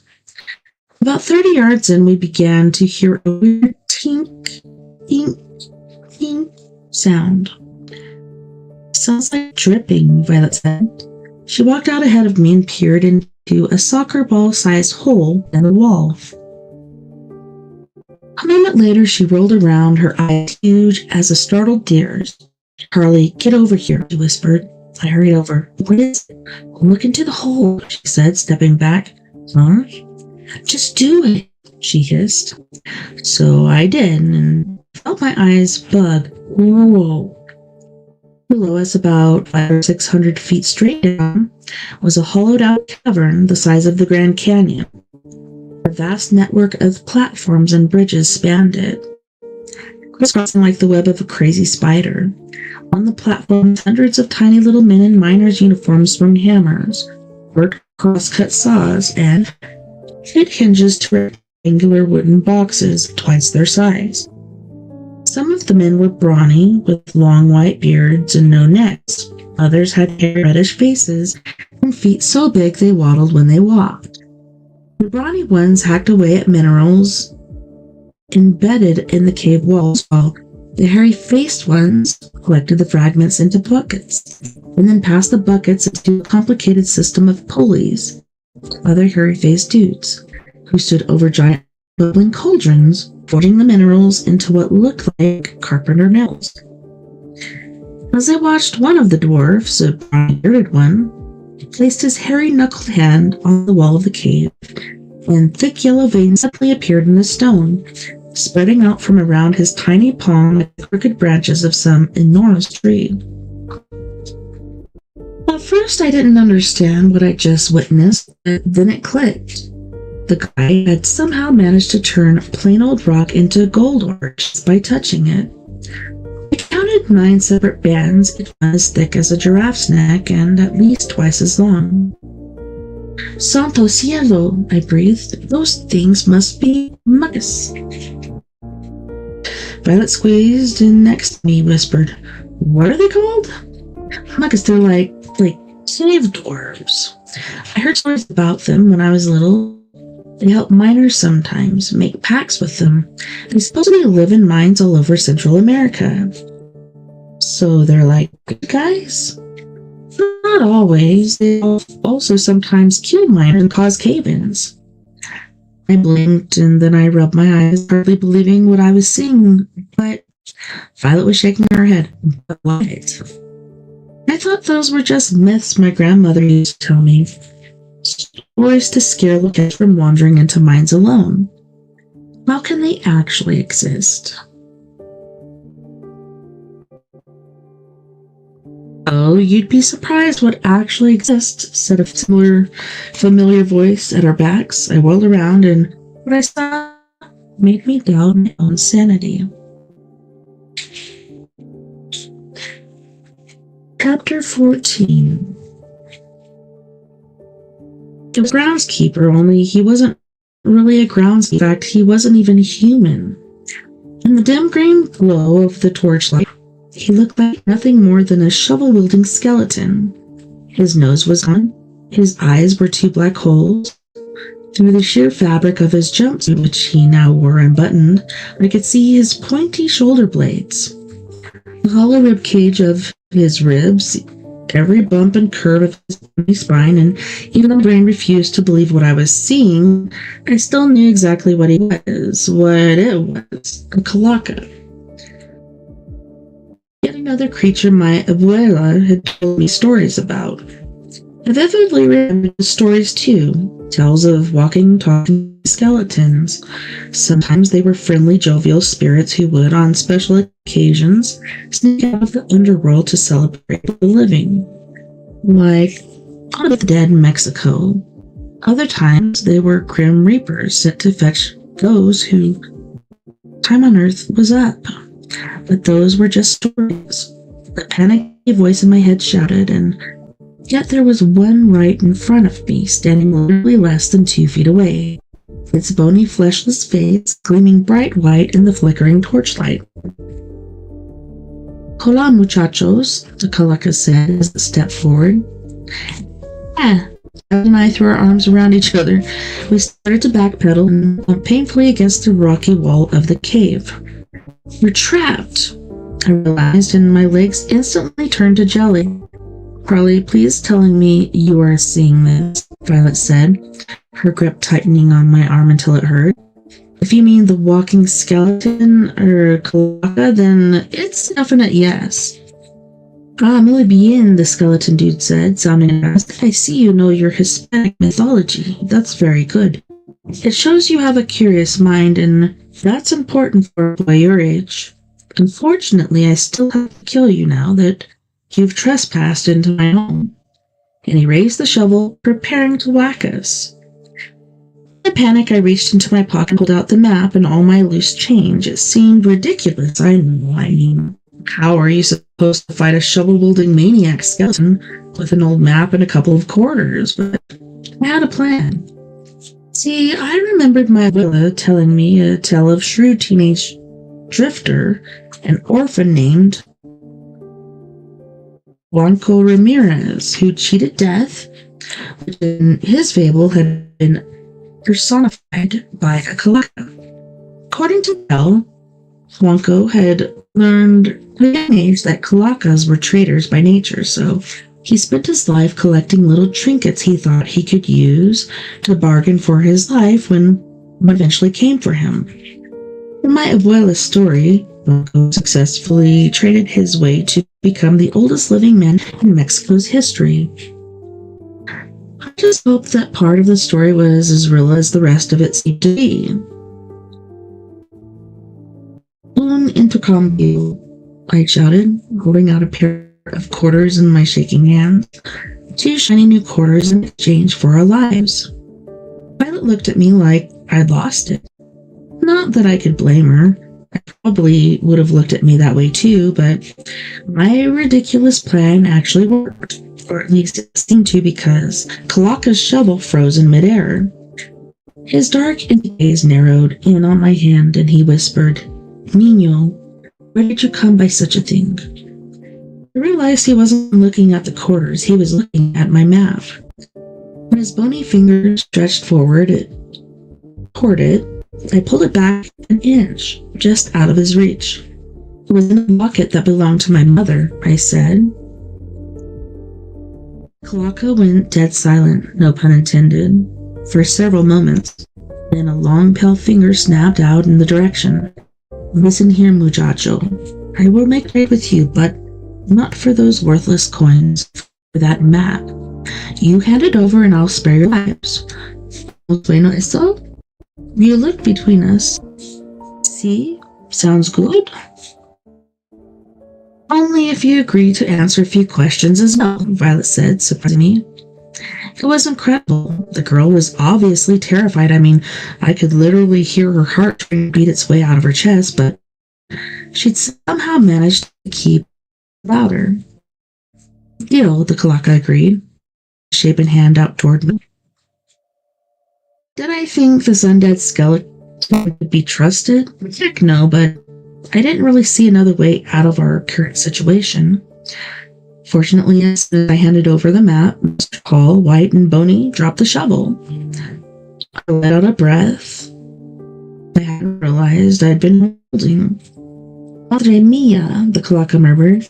His voice shook with both awe and fear. I can't believe one of these still exists. He raised the map reverently before him, and as if holding a sacred object. I thought the last had been destroyed in the Great Fire of Waka. Is that map like special or something? I asked without thinking. No. The skeleton suddenly snapped. It's forbidden. For a terrifying second, I thought that he was going to pick up the shovel again and go all whack-a-mole on our heads, but he didn't. Instead, he turned his attention back to the map and began to speak slowly, quietly, as if talking to himself. Once 99 existed, each pen-sketched work of the most ancient among us, the Calavera Catherine herself. As the head of her order, she took it upon herself to map out the world between worlds so as to create a record for our kin. But soon these maps found their way outside our circle, and those who should not have been able to navigate the deep places of the earth now could. As the mapas have caused us a great deal of trouble, a great deal, which is why in the 600th year, the Sociedad ordered their immediate collection and destruction. I had no idea any had survived. Calejo trailed off for a moment, lost in memories. Then he seemed to blink out of it as he lifted his hollow eyes to mine. Plague, a bargain's a bargain, he said, his nimble fingers quickly slipping the map into his shirt pocket. What are your questions? First thing, Violet said, what the heck are you? The skeleton's glossy white jaw curved up to grin at her, and as he stopped to pick up his shovel, asked your little boyfriend. He seems to know. But I don't get it. You didn't look anything like this when we ran into you up in the cemetery. He looked at Violet like she was missing a couple of screws. No. It's the torchlight. It reveals my true form, as do the headlights on cars for some reason. Though this second one I cannot explain. But it's not real, blurted out. It's just a Central American myth. I wasn't sure why I was yelling it. I guess I just figured if I said it loud enough, maybe the universe would wake up, realize that I was right, and fix it. In other words, send this crazy skeleton dude back to where he belonged. The pages of a Hispanic fairy tale. The Calejo laughed aloud like bone rattling happened. You humans are so silly. You stand in judgment of ancient beings that have existed long before any of you were ever born and will be around long after you, and everyone you know is dead and gone. He pointed behind us. You see those Mookies working down there? Most are over 300 years old, and me? Well, let's just say I once played Ulama with an Aztec chieftain. Don't believe me? Ask him yourself. But wait, you can't, because he's dead. His voice echoed loudly through the cave. Loose dirt and pebbles rained down. Beside me, Violet made a face that said, please don't antagonize this psychopathic skeleton with a giant shovel in his hand. So let this go. Hold up, I said, shaking my head. So you're saying that all Central American myths are real? Not just Central American myths, Tonto. All Hispanic myths. Yep, I've just been called a dummy by a mythological sack of bones. Guess there really was a first time for everything. What you're saying can't be true, I shot back. There's no way all those myths can be real. No way, really. Then how do you explain how quickly those stories made it around the globe? How do you explain them finding their way into more than 22 different countries, or the fact that they have, over the course of thousands of years, influenced every aspect of Hispanic culture, from the way people dress, so traditional dances, to what they name their favorite foods? Even to the holidays they celebrate.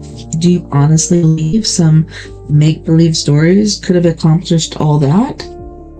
Face it, if people keep encountering things like my generation after generation, the tales would have died off centuries ago. And trust me, you humans might be a lot of things, but not one of you, dead or alive, is creative enough to come up with stories like those all on your own. Calejo is making some strong points, really strong ones. Plus, I was finding it sort of difficult to argue with a talking skeleton about what was real and what wasn't. There was a moment of silence as the Calejo composed himself.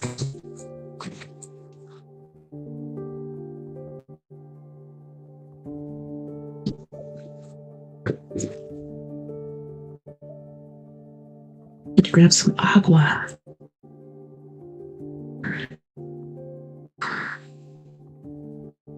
Then he leaned lightly on his shovel and sucked in a wheezing breath. Which, by the way, was pretty freaky considering the dude clearly didn't have any lungs. Disculpe, he said in a sort of embarrassed voice. He looked away, staring down at his bony toes as he wiggled them like arms on a hook. My tirade was uncalled for. I just get a little irritable when humans try to deny my very existence and the existence of beings like me in my face. That I am going through a bit of a difficult breakup? Like with your backbone or something? I asked. The dark sockets of the Calejo's eyes bored into me. No, not with my backbone, Tonto. With a lover, not that. It's any of your business. Definitely not my business, I thought, and definitely not something I wanted to picture. I mean, could you imagine going in for a smooch with that bony face? Yikes.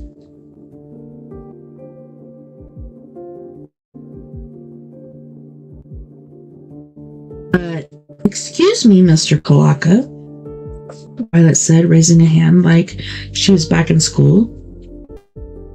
If it's okay to call you that.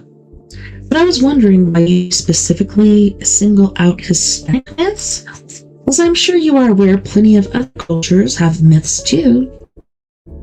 I am aware, Senorita, the Calejo replied, but Hispanic myths are the only ones that are consistently true. Violet was shaking her head. Why? That doesn't make any sense. Simple, because the landmasses currently known as North America, South America, and the Iberian Peninsula are closer in metaphysical proximity to the spirit realm than anywhere else on the planet. Hence the land, the animals, and yes, even the humans living in those areas are liable to give birth to all sorts of strange and fantastical things. Not to mention the fact that there are more pasillos across those very same lands than the rest of the world combined. And because spirits and creatures that cross back over tend to become viciously territorial, they usually choose to stay close to the area of their crossing. What are pasillos? Violet asked. Calejo crossed his arms over his chest. Things niños like you two shouldn't concern yourselves with, Senorita. Hey, we made a deal, she reminded him firmly. The skeleton sighed. They are passageways between the land of the living and the land of the dead. Links, you could say. His joints creaked and popped as he gestured around the cave. Like this place, okay? One of my abuela's old sayings came back to me, a phrase frequently used in Mexico when someone dies. Se lo robó la chalaca. Or in English, the Calejo took him. You are a Grim Reaper, aren't you? I said, feeling a cold chill run down my spine. Calejo gave me a wicked grin. Think of me more as un guardia, a station guard. And make sure none of you skin people wander over to the other side without good reason. For example, your deaths? I felt my eyebrows pressed together. That happens a lot. people wandering over thing? It does. He tapped his pocket. Thanks to maps like these. But why would someone who's alive want to go to the land of the dead? Valen asked. To hide from living authorities? To visit long-lost relatives? The Calejo shrugged. The list is long, believe me. Suddenly a crazy thought hit me, and I looked at Violet. Are you thinking what I'm thinking? Think so, she said. I turned back to the skeleton. My parents went missing 2 months ago. Do you think they might have come down here, maybe to hide from someone? The Calejo shook his head and instantly felt my heart sink. I've been guarding this particular pasillo for more than 900 years, and you two are the only humans to ever get this far. But the map I traded you was in my mother's locket.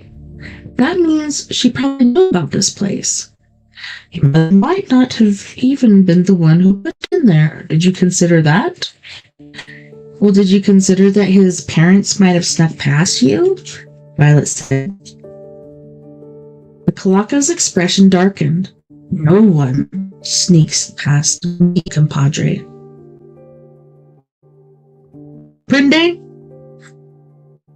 And they need my help to reach the other side anyway, so you can toss that little theory out the window. Ovidalo. He popped up in his tippies, cracking the knuckles of his toes one by one.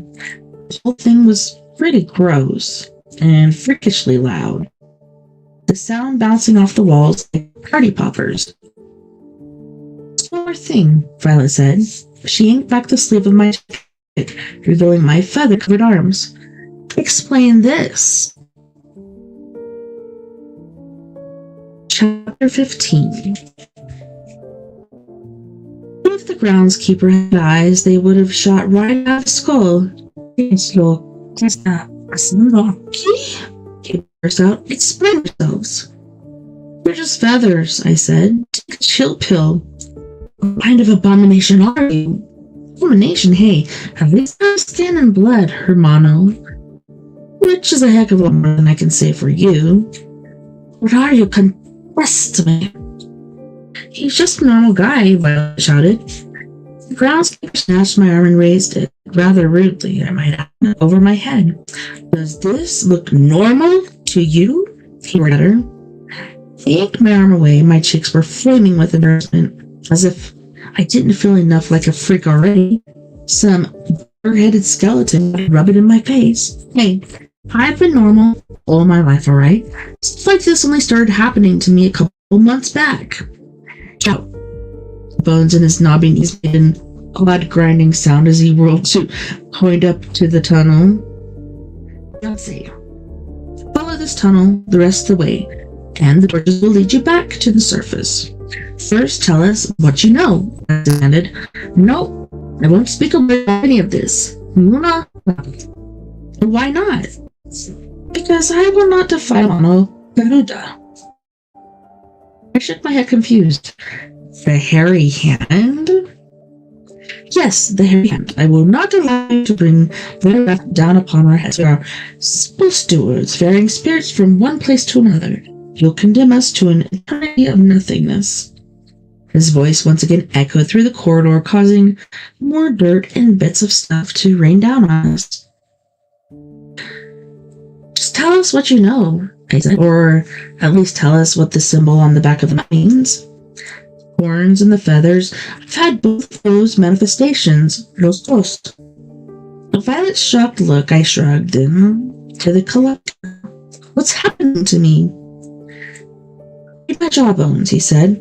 I don't deal in the dark arts. And even if I were still on friendly terms with the only lady I know who does, which, by the way, I'm not, I still wouldn't even give you $52.25 that it would cost you to get to her. And would you like to know why? Because I will not defy La Mano Peluda. He paused as if trying to catch his breath. They have spies everywhere. Say no more. Now, get out. We made it back up topside a few minutes later. Violet said, "Did all that really just happen?" I shrugged, feeling dazed. "I think so. That or one of us is about to wake up from a seriously freaky dream." Violet rubbed her dirt-streaked temples. "Honestly, I'm kind of hoping for number 2, she said. Suddenly, the ground began to shake under our feet, and I peered over my shoulder at the statue of the angel, which was now sliding noiselessly back into place. The thing must have weighed close to 2,000 pounds, but it moved as easily as some hollow stage prop, set on invisible tracks, hardly disturbing the ground around it at all. It was actually pretty amazing. "Maybe we should get out of here," I said, before the earth decides to swallow us or something. Hey, it wouldn't have been the weirdest thing to have happened to us tonight. Maybe not even top 3. A few minutes later, we reached the rusty iron gate of the cemetery. Beside it, lying next to my bike, was a top-of-the-line mongoose racing bike. "Is that your ride?" asked Violet. "Yeah, it's my work bike." I helped her pick it up. "Thanks," she said, resting off the seat. Her eyes sparkling in the moonlight, stared deeply into mine. "So, crazy night, huh?"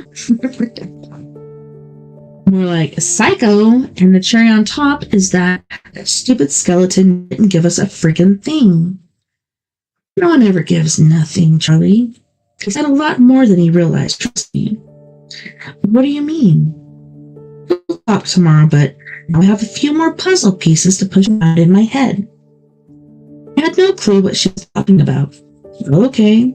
By the way, you said the mucus and sculpture back there are Spanish myths, right?"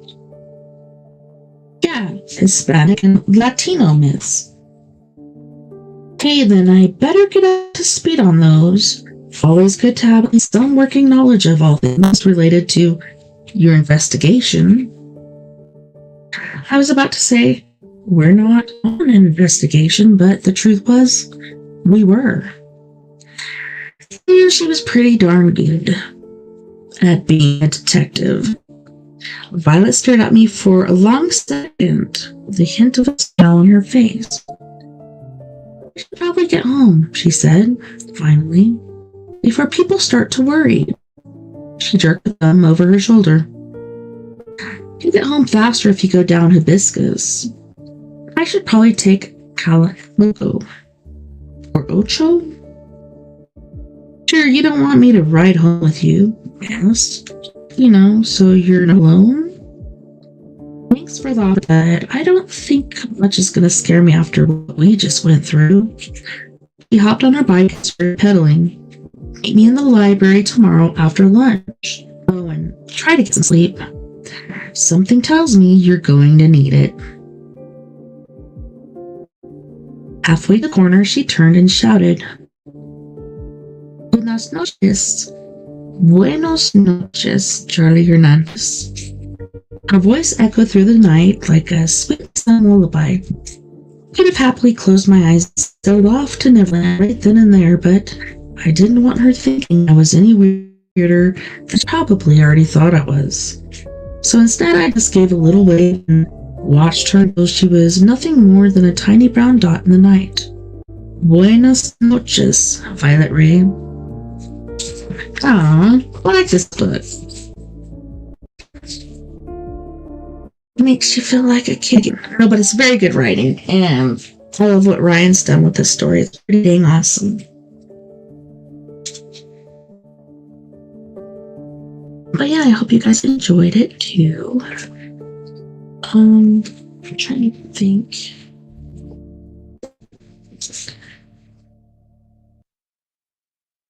So here's a couple. Oh, snap. Don't drop my book.